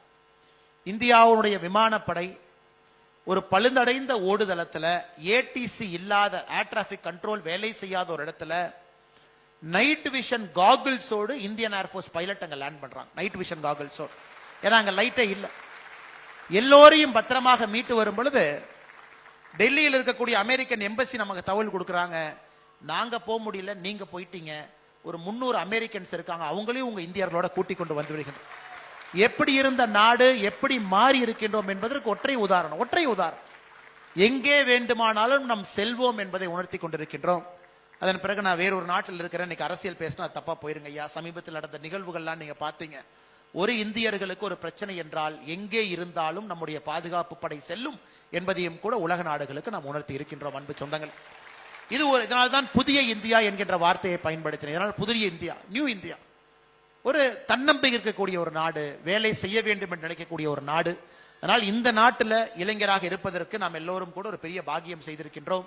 இந்த நாட்டில் மூத்தவர்கள் இத்தனை காலமாக அவர்களுடைய கண்ட கனவுகள் எல்லாம் இந்த நாட்டில் நனவாகி கொண்டிருக்கிறது என்று மூத்தவர்கள் பார்க்கக்கூடிய ஒரு அற்புதமான நேரத்தில் இங்க இருக்கின்றோம். அன்பு சொந்தங்களே, இது சுதந்திர தின விழா நிகழ்வாக இருந்தாலும் கூட இன்னும் ஒரு 3-4 விஷயங்களையும் கூட உங்கள் முன்னால் வைக்க வேண்டும் என்று நினைக்கின்றேன். தமிழர்களாக இங்கே அமர்ந்திருக்கின்றோம். நம்முடைய கன்னடத்து சொந்தங்கள் இங்கே இருக்கின்றார்கள். எப்பொழுதுமே தூரத்திலிருந்து பார்க்கும் பொழுது நம்முடைய பார்வை வேறு மாதிரி இருக்கும். தமிழ்நாட்டுக்குள்ள நாம் இருக்கோம் அப்படின்னா எந்த ஊருன்னு கேட்டா கொங்கு பகுதி, எந்த ஊர்னா என்ன சவுத்துன, நான் திருநெல்வேலி பாஷையில பேசுவாங்க, ஆனால் சென்னைன்னு, திருவாரூர், வேறு வேறு ஊர்கள். தமிழ்நாட்டிலிருந்து வெளியே வந்தவுடன் நாம் என்ன சொல்லுவோம்னா எங்கன்னு கேட்டா, அண்ணே நான் இந்தியாவுடைய சவுத்து பாட்டில இருந்து இருக்கேன், சதர்ன் இந்தியா அப்படின்னு சொல்லுவோம். இந்தியாவிலிருந்து வெளியே வந்த பிறகு எந்த ஊர்னு கேட்டா ஃபர்ஸ்ட் இந்தியன்னு சொல்லுவோம், அப்புறம் தமிழகம் சொல்லுவோம். ஏன்னா நம்முடைய பார்வையை பொறுத்தவரை கழுகை போல எவ்வளவு மேலே மேலே பறக்கின்றோமோ நம்முடைய பார்வையும் கூட மாறும். இன்னைக்கு வெளியே இருந்து எவ்வளவு பெருமையாக நாம் இந்தியர்கள் என்று சொல்லுகின்றோம், பாரதியர்கள் என்று சொல்லுகின்றோம். இன்னைக்கு நாம் எல்லோருமே ஒரு நிமிஷம் யோசிச்சு பார்க்கணும். இன்னைக்கு இந்தியாவுடைய முழு வலிமையை நாம் பயன்படுத்துகின்றோமா? Are we using the fullest potential of Bharat? இந்தியாவுடைய முழு வலிமையை நாம் பயன்படுத்துகின்றோமா அப்படின்னு கேட்டீங்கன்னா நிச்சயமா இல்லை. எனக்கு இந்தியாவுடைய முழு வலிமையை நாம் பயன்படுத்துறோம். நம்முடைய கலாச்சாரம் எவ்வளவு பெரிய கலாச்சாரம் பாருங்க ஐயா. மேடையில எத்தனை அற்புதமாக நடனம் ஆடினாங்க. இதெல்லாம் எத்தனை ஆண்டுகளை தாண்டி எத்தனை காலங்களை தாண்டி நிற்கக்கூடிய ஒரு மிக முக்கியமான இயலிசை நாடகத்தை நம்ம மேடையில பார்த்தோம். இன்னைக்கு அதே போல நம்முடைய குழந்தைகளுக்கு, குறிப்பாக ஐக்கிய அரபு எமிரேட்ஸ் இருக்கக்கூடிய நீங்க, நம்முடைய குழந்தைகளுக்கு குறைந்தபட்சம், என்னுடைய அன்பான வேண்டுகோள், குறைந்தபட்சம் இந்திய மொழியில வேறு வேறு மொழியில ஒரு புத்தகத்தை நீங்க படிக்க வைக்கணும். குறைந்தபட்சம் ஒரு புத்தகம்.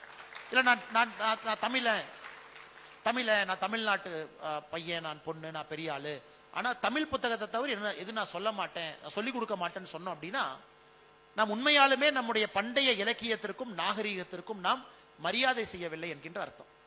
தமிழ் இலக்கியத்தில் எத்தனையோ இருக்குதுங்க ஐயா. கண்டிப்பா திருக்குறள் படிப்பாங்க, கண்டிப்பா எத்தனையோ நம்முடைய ஐம்பெரும் காப்பியங்களை படிப்பாங்க, சங்க இலக்கியங்களை படிப்பாங்க, இந்த சமகாலத்தில் இருக்கக்கூடிய அற்புதமான புத்தகங்களை படிப்பாங்க. படிக்கட்டும், ரொம்ப சந்தோஷம். அதே போல கன்னடத்தில் இருக்கக்கூடிய நண்பர்கள் யாராச்சும் இருந்தீங்கன்னா சமகால இலக்கியத்தில் இருக்கக்கூடிய எஸ்.எல். பைரப்பா அவங்க, குவம்பு அவங்க, எத்தனையோ அற்புதமான எழுத்தாளர்கள், அதே போல கன்னடத்தில் இருக்கக்கூடிய பழம்பெரும் காவியங்கள், அதையும் படிப்பாங்க. ஆனா இன்னைக்கு நாம நம்ம குழந்தைக்கு ஒரு நல்ல இந்தியனாக இருக்க வேண்டும் என்று சொல்லிக் கொடுக்க வேண்டும் என்றால் அந்த குழந்தை தமிழ் குழந்தையா இருந்தா நீ கன்னடத்தில் ஒரு புக் வாங்கி பைரப்பா குவம்பு டிரான்ஸ்லேஷன் இங்கிலீஷ் நீ படி. மலையாளத்துல அனந்தமூர்த்தி அவங்க புத்தகத்தை வாங்கி ஒன்னு படி. பிரேம்சந்த் முன்ஷி ஹிந்தியில அவங்க புத்தகத்தை இங்கிலீஷ் டிரான்ஸ்லேஷன்ல படி. அதே போல பெங்கால்ல ரவீந்திரநாத் தாக்கூரனுடைய கீதாஞ்சலி இருந்த முக்கியமான புத்தகத்தை நீங்க படி. அதே போல பஞ்சாப் மராட்டியில எத்தனையோ அற்புதமா புத்தகங்கள் இருக்கு. உங்க குழந்தைக்கு வருஷத்துக்கு ஒரு புத்தகம், தாய்மொழியை சாராத ஒரு புத்தகம், இன்னொரு அற்புதமான மொழியை சார்ந்த ஒரு புத்தகத்தை நீங்க படிக்க வைங்க. ஒரு வருஷத்துக்கு ஒண்ணு. 10 வருஷத்துக்கு அவங்க 10 புத்தகத்தை படிக்கிறாங்க, 10 மொழியில் இருக்கக்கூடிய புத்தகத்தை படிக்கிறாங்க. ஆனா தாய்மொழி தமிழ்ல படிக்கலாம், அதே புத்தகத்தினுடைய மொழிபெயர்ப்பு படிக்கலாம், ஆங்கிலத்தில் டிரான்ஸ்லேஷன் படிக்கலாம். அதை படித்தால் இந்தியாவுடைய மொத்த கலாச்சாரத்தையும் அவர்கள் புரிந்து கொள்ள ஆரம்பிப்பார்கள். ஆனா எத்தனையோ பேர் ஒரு இடத்துல நாம் இருக்கும், எத்தனையோ பேர் இருக்கும். நம்ம தமிழ்நாட்டில் பிறந்திருந்தாலும் கூட நார்த் ஈஸ்ட் அடிக்கடி போக முடியுமா? முடியாது. நாகாலாந்து போய் பார்த்திருக்கிறோமா? நிறைய பேர் போகல. மணிப்பூர் போயிருக்கிறோமா? அருணாச்சல் பிரதேசம் போயிருக்கிறோமா? போகல. இரண்டாவது என்னுடைய அன்பான வேண்டுகோள், உங்க குழந்தைக்கு, குறிப்பாக பள்ளிக்கூடம் போகக்கூடிய குழந்தைகளுக்கு, இந்தியாவுக்கு ஒரு டூர் வர்றீங்க, வருஷத்துக்கு 2 டைம் வர்றீங்க, 1 டைம் வர்றீங்க, எப்படியாவது நம்முடைய பகுதியை சாராத இன்னொரு பகுதி கூட்டிட்டு போய் காட்டிட்டு வாங்க. நான் சவுத் ராஜஸ்தான் கூட்டு போய் காட்டுங்க, குஜராத் கூட்டிட்டு போய் காட்டுங்க, நார்த் ஈஸ்ட் கூட்டு போய். இது பெற்றோர்களாக நம்முடைய கடமை என்று நான் நினைக்கின்றேன். இன்னைக்கு நான் ஒரு பெற்றோராக என்னுடைய குழந்தைக்கு வீட்டுல 2 விஷயம் சொல்லுவேன். வருஷத்துக்கு 2 டூர் போலாம். ஒரு டூர் நம்ம பக்கத்து மாநிலத்திற்கு, ஒரு டூர் தூரத்தில் இருக்கக்கூடிய மாநிலத்திற்கு. ஏன்னா 2 முறை நம்ம போவோம். ஹாஃப் இயர்லியில் ஒருக்கா போலாம், ஆனுவல் லீவ்ல ஒருக்கா போலாம். 2 முறை போகும் பொழுது உனக்கு இந்தியாவை பத்தி தெரிஞ்சிருக்கும். என்னுடைய குழந்தைகளுக்கு நான் சொல்லிக் கொடுப்பது, உனக்கு ஒரு 15-20 வயசு ஆகியிருக்கும் பொழுது இந்தியாவை பற்றி முழுமையாக ஒரு புரிதல்.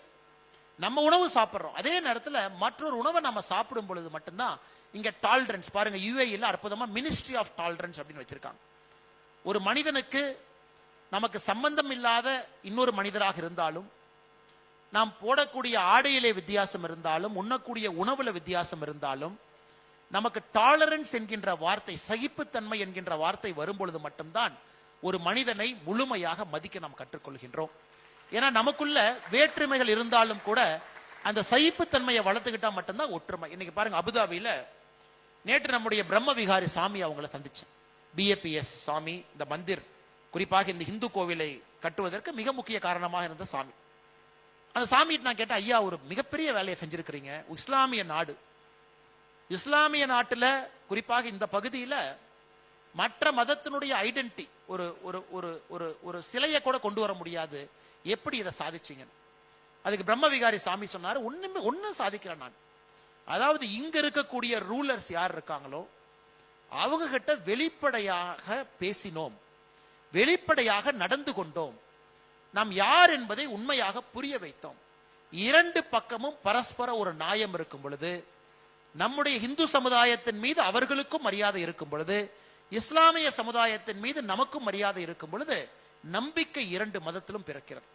நம்பிக்கை வரும் பொழுது சகிப்புத்தன்மை வருகிறது. சில விஷயத்தை பொறுத்துக்கணும், சில விஷயத்தை விட்டு கொடுத்து போகணும். அதனுடைய வெளிப்பாடு தான் இந்த அற்புதமான கோவில் என்று சொன்னார்கள். சாமி அதோடு நிக்கலீங்க, இன்னும் ஒரு படி போனாங்க. 1 மணி நேரம் கோயிலை சுத்தி காமிச்சாங்க. அந்த கோயிலை முழுமையா பாருங்க. மகாபாரதம் கோயில் முழுவதும் இருக்கு, ரொம்ப சந்தோஷம். சிவபுராணம் கோயில் முழுவதும் இருக்குது, ரொம்ப சந்தோஷம். கோயிலுக்கு வெளியே அவங்க அந்த ரெட் ஸ்டோன்ல வந்து பாத்தீங்கன்னா செதுக்கி கொண்டு வந்திருக்கின்றார்கள்.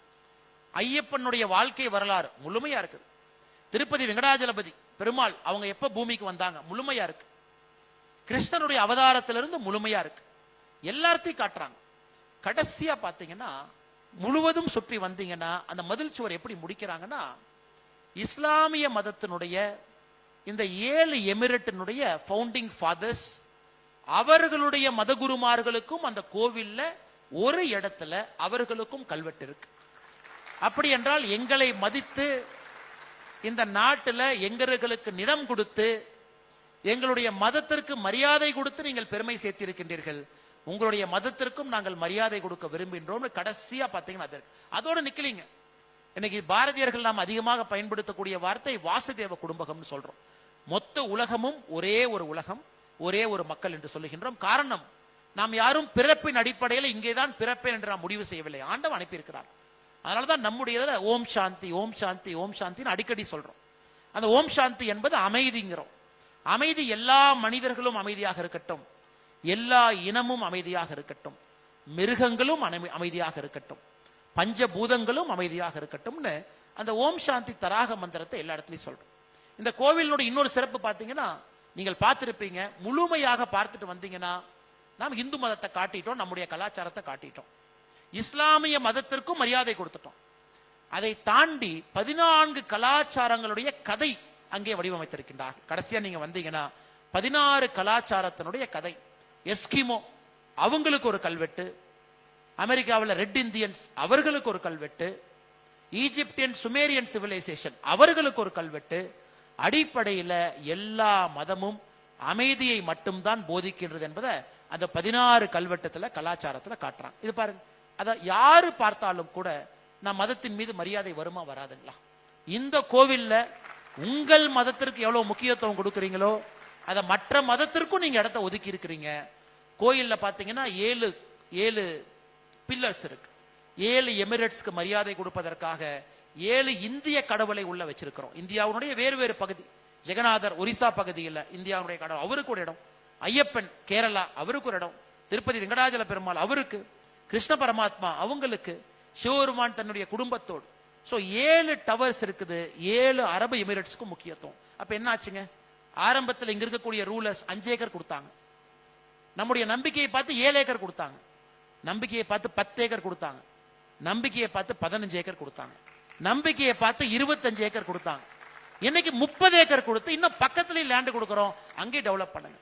இன்னைக்கு புத்த மதத்தில் இருக்கக்கூடிய பிச்சுக்கள் இங்கே வந்து எங்களுக்கு ஒரு கோவில் கட்ட வேண்டும் என்று சொல்லும் பொழுது இந்த அபுதாபியினுடைய ரூலர் என்ன சொல்றாங்க? முதல்ல போய் இந்த கோவிலை பாருங்க, அந்த சாமிகிட்ட பேசுங்க, அவங்க எப்படி செஞ்சாங்கன்னு பார்த்துட்டு வாங்க, அதன் பிறகு உங்களையும் நாங்கள் கவனிக்கின்றோம், உங்களுக்கு நாம கொடுக்கிறோம். இது ரொம்ப ஒரு பவர்ஃபுல் மெசேஜ்ங்க, வெரி பவர்ஃபுல் மெசேஜ். இன்னைக்கு நமக்கு இது தேவைப்படுகிறது. நாம வந்து வேறு வேறு மொழின்னு சொல்லிட்டு போயிடுறோம். மொழிகளால் சண்டை. இன்னைக்கு தமிழ்நாட்டில், கர்நாடகாவில், வேற ஒரு இடத்துல பாத்தீங்கன்னா சிறு சிறு விஷயங்களுக்காக சண்டை போட்டுக்கிறோம். ஏன்னா நம்ம என்ன கேட்கிறோம்? எனக்கும் உனக்கும் ஒரு வேற்றுமை இருக்கு, நான் வேற்றுமையை மட்டும் பார்க்கிறோம். ஆனா எத்தனையோ ஒற்றுமையை நாம் பார்க்க ஆரம்பித்தால் எப்படி நமக்குள்ள ஒரு பிரிவுகள் வரும்? நமக்குள்ள வேறு வேறு மொழிகளாக இருந்தாலும் கூட எப்படி நமக்குள்ள ஒரு வேற்றுமை வரும்? இதை பார்க்கும் பொழுது எனக்கு அவ்வளவு சந்தோஷமா இருந்துச்சுங்க. அபுதாபியில இந்த இந்து கோவிலை பார்க்கும் பொழுது அந்த பிரம்மவிகாரி சுவாமி அவர்கள், BAPS இருக்கக்கூடிய எல்லா மாங்ஸ், எல்லா சன்னியாசிகளும் எவ்வளவு கஷ்டப்பட்டு இந்த அற்புதமான இடத்துல ஒரு கோவிலை உருவாக்கி இன்னைக்கு 3 மில்லியன் பேர், 30 லட்சம் பேர் அந்த கோயிலுக்கு போயிருக்காங்க. சாதாரண வேலைங்களா? முதல் 100 நாள்ல 1 மில்லியன், 10 லட்சம் பேர் கோயில் திறந்து முதல் 100 நாள்ல 1 மில்லியன் பேர் போயிருக்கிறாங்க. எவ்வளவு சந்தோஷம்! அதனால் நிச்சயமாக அது நமக்கு ஒரு பாடமாக நான் பார்க்கின்றேன். இந்த வேற்றுமையில் ஒற்றுமை என்பதற்கு இலக்கணமாக அபுதாபியில் இருக்கக்கூடிய இந்த BAPS ஹிந்து மந்திர் திகழ்ந்து கொண்டிருக்கிறது. நிச்சயமாக நாம் எல்லோரையும் கூட இந்தியாவில் தொடர்ந்து நாம் பிணைத்துக் கொண்டிருக்கின்றோம். ஒரு இணைப்பு பாலமாக இங்க இருக்கக்கூடிய நீங்கள் அனைவருமே இந்தியாவிற்கும் ஐக்கிய அரபு எமிரேட்ஸுக்கும் லிவிங் பிரிட்ஜ், அதாவது நிகழ்காலத்துல உயிரோட்டமாக இருக்கக்கூடிய ஒரு பாலமாக நீங்கள் இருக்க வேண்டும் என்கின்ற அன்பான வேண்டுகோளையும் இந்த நேரத்தில் you should act as a living bridge என்கின்ற அன்பான வேண்டுகோளையும் உங்களுக்கு இந்த நேரத்தில் வைக்கின்றோம். அதே நேரத்தில் தமிழ்நாட்டில் ரொம்ப ஆர்வமா பார்த்துட்டு இருக்கிறீங்க நம்ம ஊர்ல என்ன நடக்குது, நம்ம ஊர்ல அரசியல் கலை எப்படி இருக்கு, இதெல்லாம் பேசினாலும் கூட கடைசியாக நாம் இங்கே வர வேண்டிய கட்டாயம் நமக்கு இருக்கு. இன்னைக்கு தமிழகத்தை பொறுத்தவரை ஒரு அற்புதமான மாநிலம். நாம் எல்லோரும் கூட தமிழகத்தில் மறுபடியும் தேசியமும் ஆன்மீகமும் 2 கண்களாக வர வேண்டும் என்று நினைக்கின்றோம். தமிழகத்தில் இருக்கக்கூடிய முக்கியமான தரவுகளை, ஆய்வறிக்கைகளை பார்க்கும் பொழுது எங்கேயோ ஒரு இடத்துல ஒரு சின்ன கோபம் நம்ம எல்லாத்துக்குமே வருது. எப்படி இருந்த ஒரு தமிழகம், எப்படி இருக்க வேண்டிய ஒரு தமிழகம், எப்படிப்பட்ட மனிதர்கள் வாழ்ந்த ஒரு தமிழகம். இன்னைக்கு குடி என்பது சாதாரணமாக கொண்டிருக்கிறதே, குடிபோதை என்பது எல்லா இடத்துலையும் வந்துருச்சு. அப்படிங்கிறதெல்லாம் நமக்கு நிச்சயமாக ஒரு பெரிய ஒரு மன உறுத்தலை நமக்கு உண்டு செய்திருக்கிறது. அதே நேரத்தில் சட்டம் ஒழுங்கு, பாதுகாப்பு, இது அரசியல் பேசக்கூடாத ஒரு மேடை. நான் அரசியல் பேச விரும்பவில்லை, எந்த ஒரு கட்சியை பற்றி குறை நிறைகளை சொல்வதற்கும் இங்கே வரவில்லை. ஆனால் நிச்சயமாக நம் எல்லோருடைய பொறுப்பும் கூட தமிழகத்துல இழந்த ஒரு பெருமையை மீட்க வேண்டிய கடமையும் கட்டாயமும் நமக்கு இருக்குங்க. எந்த மாற்று கருத்தும் இல்லை. ஏன்னா இன்னைக்கு நாம இத்தனை பேர் இங்க வந்திருக்கிறீங்க, இத்தனை பேர் படித்தவர்கள் இங்க இருக்கிறீங்க, படிப்புனால நீங்க இன்னைக்கு ஐக்கிய அரபு எமிரேட்ஸ் வந்திருக்கிறீங்கன்னா அதெல்லாம் பின்னாடி திரும்பி பார்த்தீங்கன்னா எத்தனையோ பேர் பிள்ளையார் சொல்லி போட்டிருக்காங்க. நீங்க படிப்பதற்கு, நல்ல ஒரு தரமான அரசு பள்ளிக்கூடத்தில் படித்து இங்கே வருவதற்கு. கர்ம வீரர் காமராஜர் ஐயா 9 ஆண்டுகள் தமிழகத்தினுடைய முதலமைச்சராக இருந்தாங்க. 1954 1963 வரை. அந்த 9 ஆண்டுகள் தமிழகத்தினுடைய முதலமைச்சராக இருந்த பொழுது 9 ஆண்டும் தமிழகத்துல சாராய கடை திறக்கப்படவில்லை. ஆனா காமராஜரையே என்ன திறந்தார்? 9 ஆண்டுகள் என்ன திறந்தாருன்னா, பூட்டி கிடந்த 12,000 பள்ளிக்கூடத்தை திறந்தார். புதிதாக 6,000 பள்ளிக்கூடத்தை திறந்தார். இந்திய அரசியல் வரலாற்றுல 9 ஆண்டு காலம் ஒருத்தர் முதலமைச்சராக இருந்து 18,000 பள்ளிக்கூடங்கள் திறக்கப்பட்ட ஒரே ஒரு மாநிலம் தமிழகம் தான். 1954 63 வரை. அதனால என்ன ஆச்சுன்னு பாரு. உங்களுடைய அப்பா, நீங்க 3 தலைமுறை அந்த திறக்கப்பட்ட பள்ளிக்கூடத்தினால படிச்சாங்க. 3 தலைமுறை 18,000 பள்ளிக்கூடம். கர்ம வீரர் காமராஜர் ஐயா அதோடு நிற்கல. அந்த 9 ஆண்டு காலம் தமிழகத்தினுடைய முதலமைச்சராக இருக்கும் பொழுது அணையை கட்டினார். எத்தனை அணையை கட்டினார்னா 14 அணைகளை கட்டினார் அவருடைய 9 ஆண்டு காலத்துல. அணையை கட்டுறதோடு நிற்கல, பாசன வசதியை ஏற்படுத்தினாங்க. லட்சக்கணக்கான விவசாய நிலத்தை தமிழகத்துல நீர் வரத்து வரும் அளவுக்கு அதை மேம்படுத்தினாங்க. அதனால் தமிழகத்தினுடைய வளர்ச்சி என்பது ஒரு 30, 35, 40 ஆண்டுகளுக்கு ஒரு புண்ணியமான ஒரு மனிதன் போட்ட பிள்ளையார் சொல்லில 40 ஆண்டு காலம் தமிழகத்தினுடைய வளர்ச்சியை ஒரு மனிதன் பார்த்துக்கிட்டார். இன்னைக்கு தமிழகத்தை பொறுத்தவரை மறுபடியும் விவசாயத்தை மேம்படுத்த வேண்டிய கட்டாயத்திற்கு நாம் தள்ளப்பட்டிருக்கின்றோம். மறுபடியும் தொழில்துறையை இன்னும் வேகமாக கொண்டு செல்வதற்கான நேரத்தில் நாம் இருக்கின்றோம். மறுபடியும் நம்முடைய குழந்தைகளுக்கு தரமான கல்வி கொடுக்க வேண்டிய கட்டாயத்தில் நாம் இருக்கின்றோம். மறுபடியும் நாம் இருக்கின்றோம். ஆனால் நிச்சயமாக இதெல்லாம் கூட தமிழகத்தில் இன்னைக்கு பரவலாக பேசப்படக்கூடிய பொருட்கள். இது பண்ணணும், செய்யணும், தரமான கல்வியை திரும்ப கொடுக்கணும். டாஸ்மார்க் போன்ற அரசு நடத்தக்கூடிய கடைகளை மூடுவதற்கான நேரமும் வந்துவிட்டது என்று மக்கள் பேச ஆரம்பித்து விட்டார். அதையும் மூடுவதற்கான நேரம். 5,500 டாஸ்மார்க் இருக்கு. ஒரு 1000 கடை முதல்ல மூடுவோம், 2,000 கடையை 2வது வருஷம் மூடுவோம், இன்னொரு 1000 கடையை 3வது வருஷம் மூடுவோம். மொத்தமாக மூடவில்லை என்றாலும் கூட 3 ஆண்டுகள்ல 5ல் 2 பங்கை மூடுவோம் என்கின்ற கருத்துக்கு மக்கள் தள்ளப்பட்டிருக்கின்றார்கள். நிச்சயமாக அரசியல்வாதிகள் எப்பொழுதுமே பார்த்தீங்கன்னா எல்லாம் காணாம போனதுக்கு அப்புறம் தான் அரசியல்வாதிகள் உணர்வாங்க. மக்களுடைய பல்ஸ் ரியல் டைம் அரசியல்வாதிகள் தமிழகத்துல புரிந்து கொண்டு ரொம்ப நாள் ஆச்சுங்க. ரியல் டைம் மக்கள் என்ன நினைக்கிறாங்க? அரசியல்வாதிகளை பொறுத்தவரை தமிழகத்துல இன்னைக்கு 2 மொழி போதும் அப்படிங்கிறாங்க. 2 மொழி போதுங்கிறாங்க. ஏன்னா அரசியல்வாதிகள் 3 மொழி 4 மொழி கற்ற அரசியல்வாதிகள் யாரும் இன்னைக்கு இல்லைங்க ஐயா. ஒரு மொழியே சரியாத பேசாத அரசியல்வாதிகள் தான் இன்னைக்கு இருக்காங்க. இன்னைக்கு தமிழகத்தை பொறுத்தவரை 2, 3, 4 மொழிகள் நமக்கு வேண்டும் என்கின்ற எண்ணத்தை நம்ம முடிவு பண்ணிட்டோம். வேணும், குழந்தைங்களுக்கு வேணும், குழந்தைங்க படிக்கணும். இதே ஆந்திரால சந்திரபாபு நாயுடு அவர் சொல்றார், என்ன 2 லாங்குவேஜ் பாலிசி, ஆந்திரால 5 லாங்குவேஜ் பாலிசிங்கிறார். எல்லா மொழியும் கத்துக்க, உலகம் ஃபுல்லா போ. நீங்க எல்லாம் உலகம் ஃபுல்லா போனா தானே இந்த நாடு வளர்ச்சி அடையும், மனிதர்கள் வளர்ச்சி அடைவாங்க. இன்னைக்கு தமிழ்நாட்டில் நாம் கேட்கறது 5 லாங்குவேஜ் வேண்டாங்க, 3 லாங்குவேஜ் முதல்ல கொடுத்தா போதும், அதுக்கப்புறம் 4 லாங்குவேஜ், அதுக்கப்புறம் 5 லாங்குவேஜ். அதிலும் குறிப்பாக இந்த 2020 தமிழ் மொழியில கற்றுக்கணும். ஒரு பாடமாக இன்னொரு மொழி வரணும். ஆங்கிலம் இருக்க வேண்டும், தமிழ் மொழி அடிப்படை கட்டாய பாடமாக இருக்கணும். கனடா பார்டர்ல, கர்நாடகா பார்டர்ல, ஹொசூர்ல எத்தனையோ பேர் கன்னடம் பேசுறாங்க, அங்க கன்னடம் கொண்டு வந்துடலாம். கோயம்புத்தூர் மலையாளம் பேசுறாங்க, அங்க மலையாளம் கொண்டு வந்துடலாம்.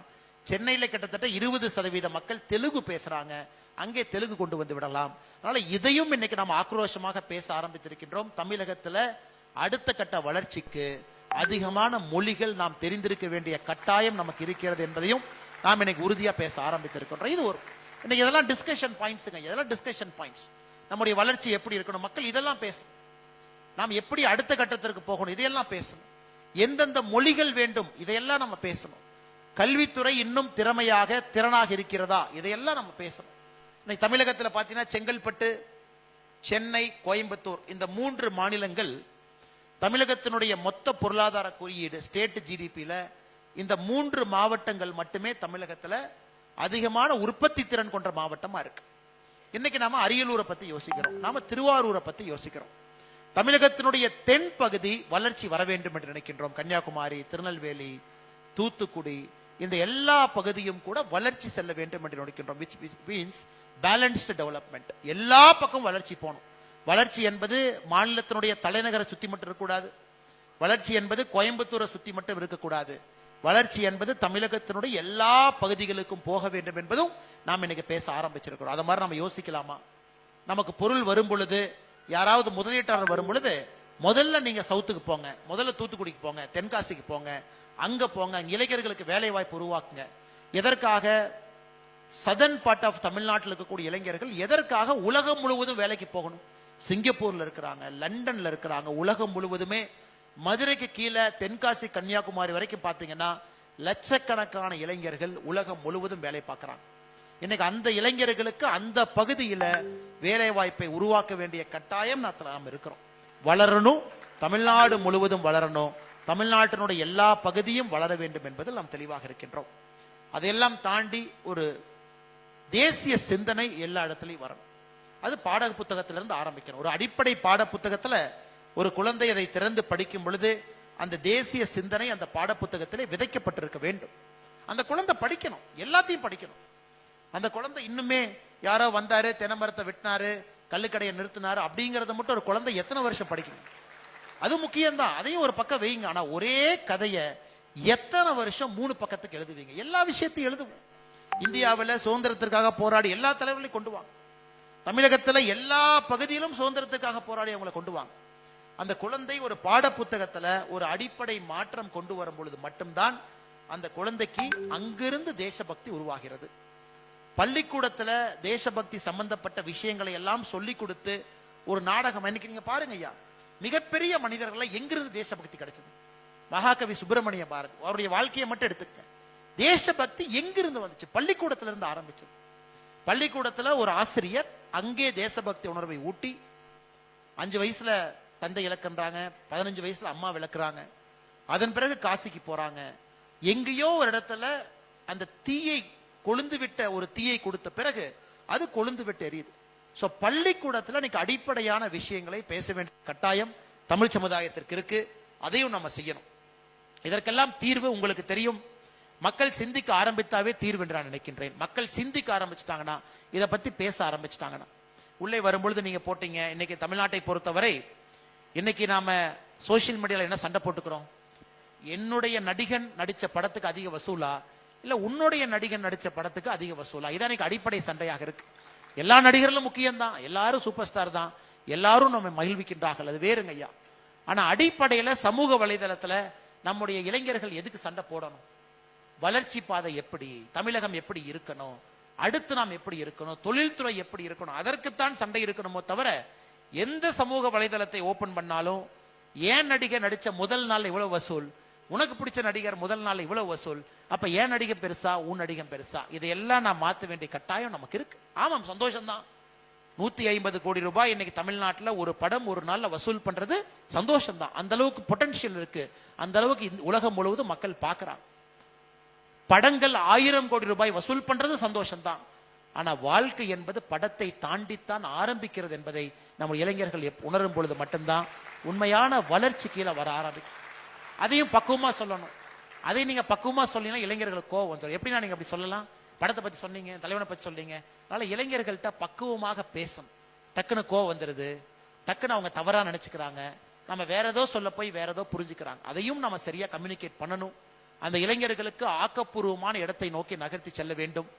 எத்தனையோ இடத்துல சண்டை போட்டுக்கிறாங்க, ஸ்கூல்ல ஜாதிகள் வந்து விட்டது, கையில பாத்தீங்கன்னா கயிறு கட்டுறாங்க, கயிறை வைத்து எந்த ஜாதின்னு சொல்லாங்கிறாங்க, ஸ்கூலுக்குள்ள அருவாள் கலாச்சாரம் வந்துருச்சு. இது எல்லாம் தமிழ் சமுதாயத்தினுடைய பிரச்சனைகள்ல ஒரு முக்கிய பிரச்சனையாக நாம் பார்க்கின்றோம்.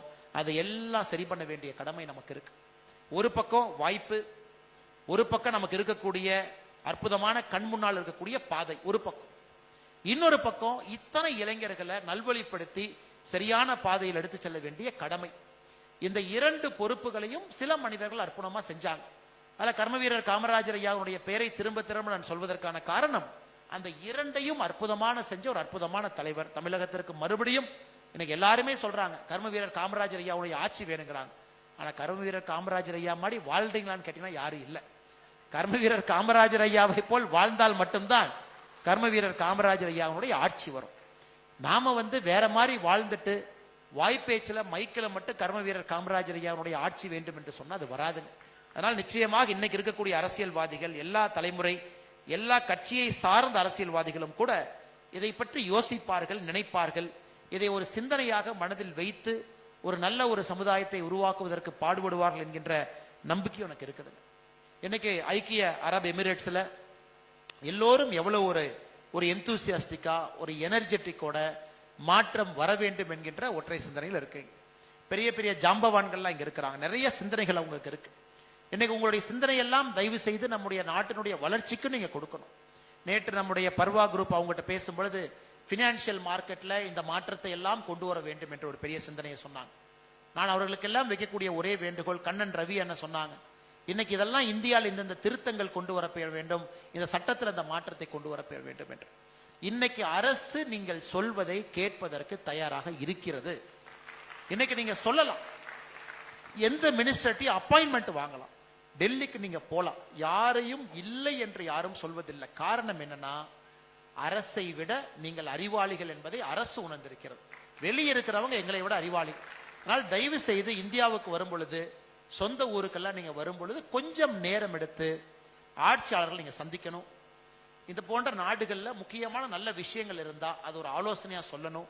அதை நம்முடைய நாட்டுல நாம் அதை பயன்பாட்டு கொண்டு வர முடியுமான்னு யோசிச்சு நீங்க சொல்லுங்க. பிராக்டிக்கலா உங்களுக்கு தெரியும். செக்ரட்டரிஸ்க்கு ஒரு இமெயில் அனுப்பிச்சு போய் பாருங்க. நம்மை பார்க்க மாட்டார்கள் நினைத்து இமெயில் அனுப்பாம இருக்காது. அவங்க நம்பரை கண்டுபிடிச்சு ஒரு மெசேஜ்னாச்சு போடுங்க. 10 பேருக்கு 5 பேர் கண்டிப்பா பார்ப்பாங்க. ஒருத்தர் பார்க்கவில்லை என்பதற்காக நிறுத்திடாதீங்க, தொடர்ந்து போடுங்க. எங்கேயோ ஒரு இடத்துல கதவு திறக்கும். ஏன்னா நீங்கள் கொடுக்கக்கூடிய ஆலோசனை என்பது இந்த நாட்டினுடைய வளர்ச்சிக்கு அது மிக முக்கியமான ஆலோசனை. ஏன்னா பல விஷயங்களை பார்க்குறீங்க, பல காம்ப்ளெக்ஸான ப்ராப்ளத்தை சால்வ் பண்றீங்க. இன்னைக்கு துபாய் போன்ற ஒரு சின்ன ஒரு பகுதியில் 190 நாட்டினுடைய மக்கள் வாழ்கின்றார்கள். சாதாரண வேலைங்களா? 190 நாட்டினுடைய மக்கள், கிட்டத்தட்ட உலக நாடுகள் இருக்கிற எல்லோருமே இன்னைக்கு துபாயில் இருக்காங்க. எந்த நாட்டிற்கும் இல்லாத ஒரு சிறப்பு துபாயில் இருக்கு. அதுல நீங்க வாழ்றீங்க, பல விஷயங்களை கவனிக்கிறீங்க, பல விஷயத்தை பாக்குறீங்க, முனிசிபாலிட்டியினுடைய எஃபிஷியன்சியை பாக்குறீங்க, பல விஷயத்தை பாக்குறீங்க. அது எங்கேயாவது நம்முடைய நாட்டினுடைய வளர்ச்சிக்கு ஒரு ஆலோசனையாக கொடுக்க வேண்டியது உங்களுடைய கடமை என்பதையும் அன்போக தெரியும். நாங்க ஒரு நன்னாள் வருவாங்க ஐயா, 4 பேர் நீங்க சொல்றதை கேட்போம், 4 விஷயத்தை நாங்க பார்ப்போம். அதுக்கப்புறம் இந்தியாவில் போய் இருக்கிற பிரச்சனையை சால்வ் பண்ணி அடுத்த கட்டத்தை யோசிப்போம். ஆனா நீங்க தினமும் அதை பார்க்கிறீங்க, உங்க சிந்தனை வேறு மாதிரி இருக்கும்.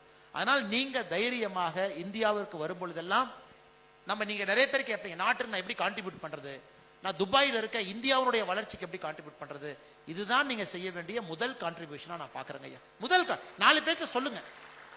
கேட்கிறவங்க கேட்கட்டும், கேட்காதவங்க ஆனா கேட்பாங்க. 10ல் 5 பேர் கேட்பாங்க. நீங்க சொன்னதை எங்கேயாச்சும் இடத்துல பயன்படுத்த முடியுமான்னு யோசிப்பாங்க.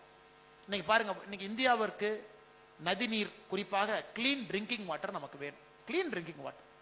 இன்னைக்கு காலையில பார்த்தேன், உலகத்தில் இருக்கிற முதல் 10 கம்பெனில கிட்டத்தட்ட 4 கம்பெனி யுஏஇலே இருக்கு. ஒரு இஸ்ரேல் கம்பெனி, அமெரிக்கா, யூரோப்பியன்ஸ்லாம் இருக்காங்க. அந்த யுஏஇல இருக்கிற 4 கம்பெனில தமிழ்காரங்க 2 பேர் இருக்கிறாங்க. அதாவது உலகத்தில் இருக்கக்கூடிய டாப் 10 சுத்தமான குடிநீர் கொடுக்கக்கூடிய இந்த நிறுவனத்துல இன்னைக்கு இங்க இருக்கக்கூடிய தமிழர்கள் இருக்கிறாங்க. இன்னைக்கு சென்னைக்கு நமக்கு தேவைங்க ஐயா, சென்னைக்கு தேவை. ஸ்வீடன்காரங்க பிட் பண்றாங்க, யாரோ பிட் பண்றாங்க, யாரோ சென்னைக்கு நம்முடைய நெமிலி பகுதியில் நம்ம டீசாலினேஷன் பிளான் போட்டிருக்கோம், எங்கெங்கயோ இருந்து கொடுக்குறாங்க. ஆனா நம்முடைய தமிழர்கள் இன்னைக்கு யுஏஇல அதை ஒரு பிசினஸா, மல்டிபிள் குரோர் பிசினஸா சக்சஸ்ஃபுல்லா பண்றவங்க. உங்க ஐடியா நமக்கு வேணும். அதனால் நிச்சயமாக 4 பேர் கேட்கல அப்படிங்கறக்காக ஆலோசனை சொல்லாம இருக்காதீங்க. கண்டிப்பா நீங்கள் உங்களுடைய ஆலோசனையை சொல்ல வேண்டும். இது என்னுடைய அன்பான வேண்டுகோள். இரண்டாவது, உங்களுடைய பகுதி, உங்கள் கிராமம், உங்களுடைய பூத்து, நீங்க இருக்கக்கூடிய பஞ்சாயத்து, ஒரு விஷயத்தை நீங்க செய்யுங்க அப்படிங்கிறது என்னுடைய அன்பான வேண்டுகோள். எப்பவுமே பெருசா பார்க்காதீங்க ஐயா. நாடு அப்படிங்கறது பாத்தீங்கன்னா செய்யறது கஷ்டம். இந்த நாட்டுல யாரை போய் பார்க்கறது, யார்கிட்ட பேசுறது. ஆனா பஞ்சாயத் அப்படின்னு பாத்தீங்கன்னா செய்யறது ஈஸி. என்னுடைய கிராமம் அப்படின்னு பாத்தீங்கன்னா செய்யறது ஈஸி. இன்னைக்கு எல்லாம் வாட்ஸ்அப் இருக்கு, எத்தனையோ சமூக வலைதளம் இருக்கு. நீங்கள் எல்லாம் உங்களை ஒருங்கிணைக்க முடியும், மிக எளிதாக ஒருங்கிணைக்க முடியும். இந்த கிராமத்திலிருந்து நாங்க வந்திருக்கோம், 10 பேர் 15 பேர் சேருங்க ஐயா. ஊருக்கு போகும்போது உங்க பஞ்சாயத்து ஆபீஸ்ல ஒரு போங்க, எட்டி பாருங்க. பஞ்சாயத்து ஆபீஸ்ல பாருங்க, ஒரு மத்திய அரசினுடைய ஒரு திட்டத்தை 100% சாச்சுரேஷன் பண்ண முடியுமான்னு பாருங்க ஐயா. இந்த 100% சாச்சுரேஷன் என்னங்க ஐயா, ஒரு மத்திய அரசினுடைய திட்டம் முழுமைப்படுத்தி இருக்க வேண்டும். அதாவது இத்தனை பேருக்கு நான் இத்தனை திட்டம் கொடுக்கறேன்னா, உங்க பஞ்சாயத்துல யாராச்சும் ஒருத்தர் அந்த திட்டத்துக்கு பயனாளி ஆனா அந்த திட்டத்துல பயன்பெறாம இருக்காங்களா, இதை நம்ம ஸ்கீம் சாச்சுரேஷன் அப்படின்னு நம்ம சொல்றோம். அதற்கு முயற்சி பண்ண உங்க பஞ்சாயத்துல. இன்னைக்கு இந்தியால எத்தனையோ மாடல் பஞ்சாயத்து இருக்கு. படித்தவர்கள் நிறைய பேர் அரசியலுக்கு வந்து பஞ்சாயத்தினுடைய சர்பஞ்ச் தலைவராக மாறி, இந்தியாவில் எத்தனையோ பஞ்சாயத்துல மத்திய அரசினுடைய எல்லா திட்டத்தையும் அமல்படுத்தி இருக்கக்கூடிய நூற்றுக்கணக்கான பஞ்சாயத்து இருக்கு. மாடல் பஞ்சாயத்துன்னு சொல்றோம். உங்க பஞ்சாயத்தை, உங்க கிராமத்தை ஒரு மாடல் கிராமமாக பஞ்சாயத்தாக மாற்றுவதற்கு நீங்கள் முயற்சி செய்ய வேண்டும் என்பது என்னுடைய ஆசைங்க. அது உங்க கான்ட்ரிபியூஷன், அது உங்க ஊருக்கு நீங்க கொடுப்பது. நீங்க கையிலிருந்து எதுவுமே கொடுக்க வேண்டாங்க ஐயா. ஒரு பெரிய ஒரு போர்டு எடுங்க, பஞ்சாயத்துல பெயிண்ட் அடிங்க, பஞ்சாயத்துல வெய்யுங்க. உங்க பேரெல்லாம் போடவே போடாதீங்க. மத்திய அரசு திட்டம், இந்த திட்டம் இதுதான், இந்த திட்டத்துக்கு அப்ளிகேஷன் எப்படி கொடுக்கலாம், இந்த திட்டத்துக்கான வெப்சைட் அப்படின்னு நீங்க ஒரு 10 திட்டத்தை எழுதுங்க ஐயா. ஒரு டைம் ஊருக்கு வரும்போது வச்சுட்டு வந்துருங்க போர்டை. அதை ரோட்ல போறவங்க 10 பேர் படிப்பாங்க. ஓ இதான திட்டம், இது இங்க அப்ளிகேஷன் கொடுக்கணுமா. யாராச்சும் கிடைக்காதவங்க அதை பண்ணட்டும். அடுத்த வருஷம் ஊருக்கு போகும்போது அந்த போர்டை கழட்டுங்க, மறுபடியும் இன்னொரு போர்டை மாட்டுங்க, இன்னொரு 10 திட்டத்தை எழுதுங்க. மத்திய அரசுடைய திட்டம் 1, மத்திய அரசு திட்டம் 2, மத்திய அரசு திட்டம் 3 வெப்சைட் போடுங்க. 3வது வருஷம் போகும்போது அந்த போர்டை கழட்டுங்க. நீங்க பேரை போட்டா தான் 4 பேர் பஞ்சாயத்து பண்ண கிளம்பிடுவோம். எப்படி பேரை போட்டீங்க, யாரு உங்களுக்கு பர்மிஷன் கொடுத்தது, இங்கேயே போட வச்சீங்க. பேரே போடாதீங்க. 3வது வருஷம் மறுபடியும் ஒரு போர்டு வைங்க, மத்திய அரசு திட்டத்தை எழுதுங்க. இது ஒரு நண்பர் எனக்கு யோசனையா சொன்னார். அண்ணே எங்க ஊர்ல, நான் குவைத்தில் இருக்கேங்க அண்ணே, ஃபர்ஸ்ட் வருஷம் 10 போட்டேன், அடுத்த வருஷம் 10 போட்டேன், 3வது வருஷம் 10 போட்டேனே, யாரும் பிரச்சனை பண்ணல. இது ஏன் ஊருக்கு நான் கான்ட்ரிபியூட் பண்ற ஒரு விஷயம். நிறைய பேர் கேட்பீங்க, அண்ணா என்ன செய்யலாம் என்ன செய்யலாம். ஐயா டெல்லி சென்னைன்னு யோசிக்காதீங்க ஐயா, உங்க பஞ்சாயத்து கிராமம்னு யோசிங்க. ஒரு திட்டத்தை எழுதி போடுங்க ஐயா, அதை பார்த்து மக்கள் பார்ப்பாங்க. மக்கள் ரொம்ப புத்திசாலிங்க, ஆனா சொல்றதுக்கு அவங்களுக்கு நிறைய பேருக்கு ஆள் இல்லை. நம்முடைய நோக்கம் கிராமப்புறத்துல ஒரு திட்டமும் 100% சாச்சுரேஷன் பண்ணுங்க ஐயா, சாச்சுரேஷன். ஏன்னா அதை முடிச்சிட்டோம்னா திட்டத்தை க்ளோஸ் பண்ணிட்டு அடுத்த திட்டத்துக்கு போலாம். எத்தனை வருஷம் வீடு இல்லாதவங்களுக்கு வீடு திட்டத்தை கொடுத்துக்கிட்டே இருப்போம், எத்தனை வருஷம் கழிப்பறை இல்லாதவங்களுக்கு கழிப்பறை கொடுத்துக்கிட்டே இருப்போம். ஏதோ ஒரு இடத்துல அது எண்டு கொண்டு வரணுங்க, ஏதோ ஒரு இடத்துல சாச்சுரேஷன் பண்ணணும். அப்பதான் அடுத்த கட்டம் நம்ம போவோம். அதனால் நிச்சயமாக உங்களுடைய கிராமத்துல ஒரு திட்டத்தை முழுமைப்படுத்துவதற்கான முயற்சியை நீங்க எடுக்கணும் என்கின்ற அன்பான வேண்டுகோள் வைக்கிறேங்க ஐயா. 3வது, உங்களுக்கு எல்லாம் ஓட்டு இருக்கு அப்படின்னு நினைச்சீங்கன்னா தயவு செஞ்சு ஓட்டை பதிவு பண்ணி வைங்க. எலெக்ஷன் அன்னைக்கு வந்தீங்கன்னா பூத்து தெற்க இருக்கா வடக்கு இருக்கான்னு நமக்கு தெரியாது. நிறைய பேர் சொல்லுவாங்க, அண்ணே நான் ஹாங்காங்ல இருந்து ஃபிளைட் பிடிச்சு வந்தேன், துபாயில இருந்து ஃபிளைட் பிடிச்சு வந்தேன், ஓட்டல் லிஸ்ட்ல பேரே இல்லைன்னு. நாங்களும் அன்னைக்கு எதுவும் செய்ய முடியாதுங்க ஐயா, அன்னைக்கு எதுவும் செய்ய முடியாது. அந்தந்த வருஷம் ஜனவரி 1ஆம் தேதி அன்னைக்கு அந்த வாக்காளர் பட்டியெல்லாம் சரி செய்யப்பட்டு எல்லாம் பார்த்து ஃபார்ம் 6, ஃபார்ம் 7, ஃபார்ம் 8 மூணும் பார்த்து, ஃபார்ம் 6 புதிய வாக்காளர், ஃபார்ம் 7 நீங்க ஆட் பண்ணிட்டீங்க, நான் அப்ஜெக்ட் பண்றேன், ஃபார்ம் 8 என்னை ஆட் பண்ணிருக்கிறீங்க ஆனா சின்ன சின்ன திருத்தம் பண்ணணும். இது 3 ஃபைனலைஸ் பண்ணி நீங்க ஊருக்கு லீவ் எடுத்து ஓட்டு போட வரும்போது நோட்டீஸ் அடிச்சு ஒட்டிடுவாங்க. அன்னைக்கு வந்து நாம் பார்க்கும் பொழுது எந்த பிரயோஜனம் இல்லை. ஏன்னா இது உங்களுடைய அடிப்படை உரிமை. நீங்க இந்த ஊருக்கு வரும்போது எலெக்ஷன் கமிஷன் வெப்சைட்டுக்கு போய் முதல்ல உங்க ஓட்டு அங்க இருக்கா, முதல்ல அதை பாருங்க. உங்க ஓட்டு சரியான பூத்துல இருக்கா அதை பாருங்க. ஆனா எங்க ஊர் இது கவர்மெண்ட் ஸ்கூலு, ஆனா அவன் 5 கிலோமீட்டர் தள்ளி ஓட்ட பதிவு பண்ணி வச்சிருக்கான், அதை அப்ஜெக்ட் பண்ணுங்க. வெப்சைட்டுக்கு போய் அப்ஜெக்ட் பண்ணுங்க. எங்கேயும் போக வேண்டாம், எல்லாம் ஆன்லைன்ல கொடுத்துருங்க, செக்கிங் அவங்க வருவாங்க, நீங்க எந்த ஆபீஸ் போகாது. உங்க அப்பா அம்மா ஓட்டு இருக்கா, சொந்தக்காரங்க ஓட்டு இருக்கா, பங்காளிக ஓட்டு இருக்கா, உள்ளூர்காரங்க ஓட்டு இருக்கா, இதை மட்டும் நீங்க செய்யுங்க. இது இந்தியாவுடைய வளர்ச்சிக்கு நீங்கள் செய்ய வேண்டிய 3வது விஷயம். உங்கள் ஓட்டு இருக்கா, உங்கள் ஓட்டு சரியான இடத்துல இருக்கா, உங்க சொந்தக்காரங்க ஓட்டு இருக்கா, அது சரியான இடத்துல இருக்கா. நீங்க ஒரே டைம் லீவுக்கு வரும்போது செக் பண்ணிட்டு வந்துருங்க. வேற எதுவும் உங்களுடைய மொபைல் போனுக்கு எலெக்ஷன் கமிஷன் மெசேஜ் அனுப்புவாங்க, எதுவுமே நீங்க பார்க்க வேண்டாம். மொபைல் போனுக்கு மெசேஜ் அனுப்புவாங்க. உங்க உள்ளூர்ல இருக்கக்கூடிய பூத் லெவல் ஏஜென்ட் BLA அவங்க உங்க வீட்டுக்கு வருவாங்க. அதுக்கு மேல அவங்க பிரச்சனை, நீங்க வெப்சைட்ல ரெஜிஸ்டர் பண்ணிட்டா போதும். எனக்கு ஓட்டு இல்லை, எனக்கு சரியான இடத்துல இல்லை. இந்த 3 விஷயங்கள் நீங்கள் செய்ய வேண்டும் என்று அன்போடு கேட்டுக்கிற காரணம், நீங்க கஷ்டப்பட்டு சம்பாரிச்ச பணத்துல நீங்க பிளைட் டிக்கெட் போட்டு உள்ளூர்ல ஓட்டு போட வந்து ஓட்டு இல்லை என்பது எங்களுடைய அவமானமாகத்தான் நான் பார்க்கிறேன். இவ்வளவு தூரம் வந்து அவங்க ஓட்டு போட முடியலையே, எத்தனையோ பேர் அழுவாங்க. இந்த 3 விஷயம் மட்டும் ஸ்கீம் சேச்சுரேஷனுக்கு முயற்சி பண்ணுங்க. ஆலோசனையை வரும்போது கேட்கிறாங்களோ கேட்கலையோ, பிரைம் மினிஸ்டர் கிரீவன்ஸ் போர்ட்டல் இருக்குங்க ஐயா. பிரைம் மினிஸ்டர் கிரீவன்ஸ் போர்ட்டல் சும்மா ஒரு டெஸ்ட்டுக்காக நான் சொல்றேன். டெஸ்ட்டுக்காக நான் சொல்றதை நீங்க நம்பலாம் நம்பாம போலாம். டெஸ்ட்டுக்காக நீங்க போடுங்க. Prime minister grievance portal. Prime minister அட்வைஸும் கேட்கிறாரு உங்ககிட்ட. பிரைம் மினிஸ்டர் பிஎம்ஓ வெப்சைட்ல அட்வைஸ் நீங்க கொடுக்கலாம். ஒரு அட்வைஸை எழுதி போடுங்களேன். என்ன அதுன்னு நீங்க பாருங்க, மேஜிக் மாதிரி நடக்கும். நீங்க இமெயில் போட்ட உடனே உங்களுக்கு ஒரு ரிப்ளை வரும். கண்டிப்பா ரிப்ளை வரும். உங்களுக்கு ஒரு நம்பர் கொடுப்பாங்க, இதான் உங்க நம்பர்.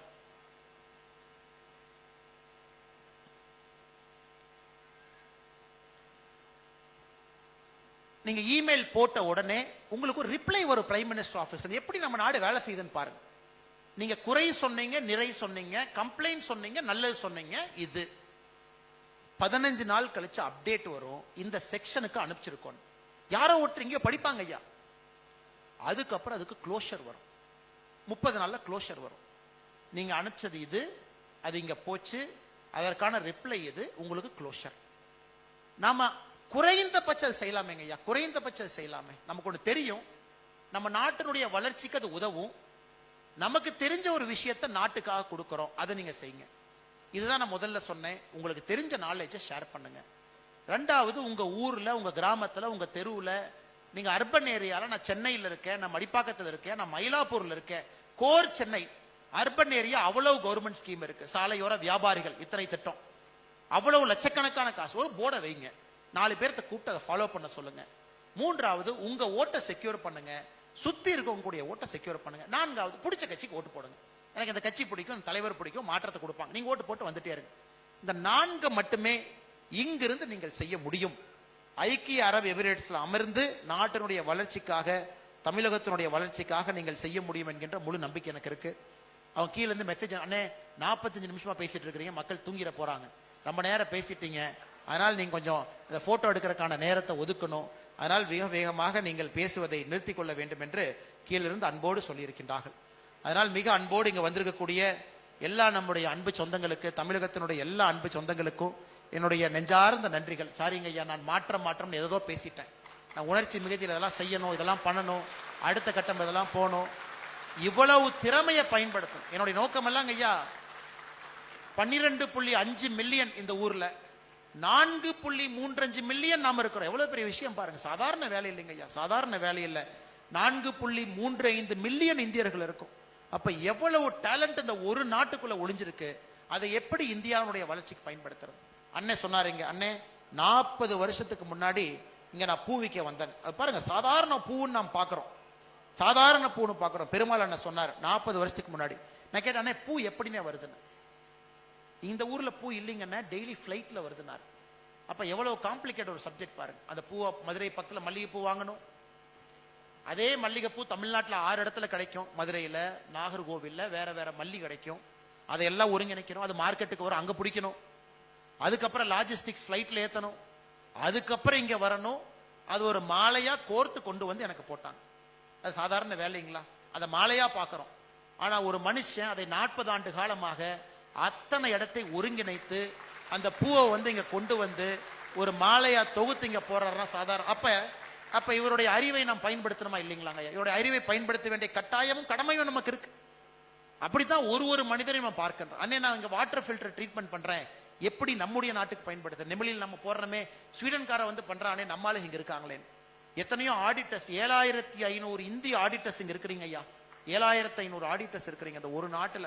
ஹையஸ்ட் ஆடிட்டர் எங்கேயுமே இல்லை. நேற்று அபுதாபியில கேட்டேன், அபுதாபியில மட்டும் 1400 ஆடிட்டர், யுஏஇல 7000. எவ்வளவு பேர், எவ்வளவு டாக்டர், எவ்வளவு பேர் படிச்சவங்க. எல்லோருடைய திறமையும் நம்முடைய நாட்டுக்கு வேண்டும். இன்னும் 10 ஆண்டுகள்ல வறுமையை ஒழிக்கணும்.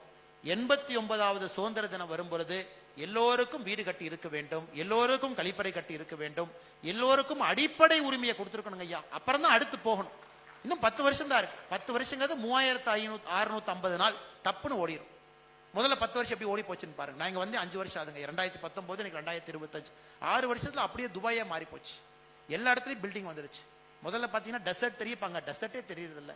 துபாய் டு அபுதாபி அந்த ரோட்ல அவ்வளவு பில்டிங் வந்துருச்சு. முதல்ல அவ்வளவு கேப் இருந்துச்சு. அவ்வளவு வேகமா ஊர் வளருது. அதனால் நிச்சயமாக நீங்கள் எல்லாம் பாரதத்தினுடைய வளர்ச்சிக்கு பாடுபடணும்.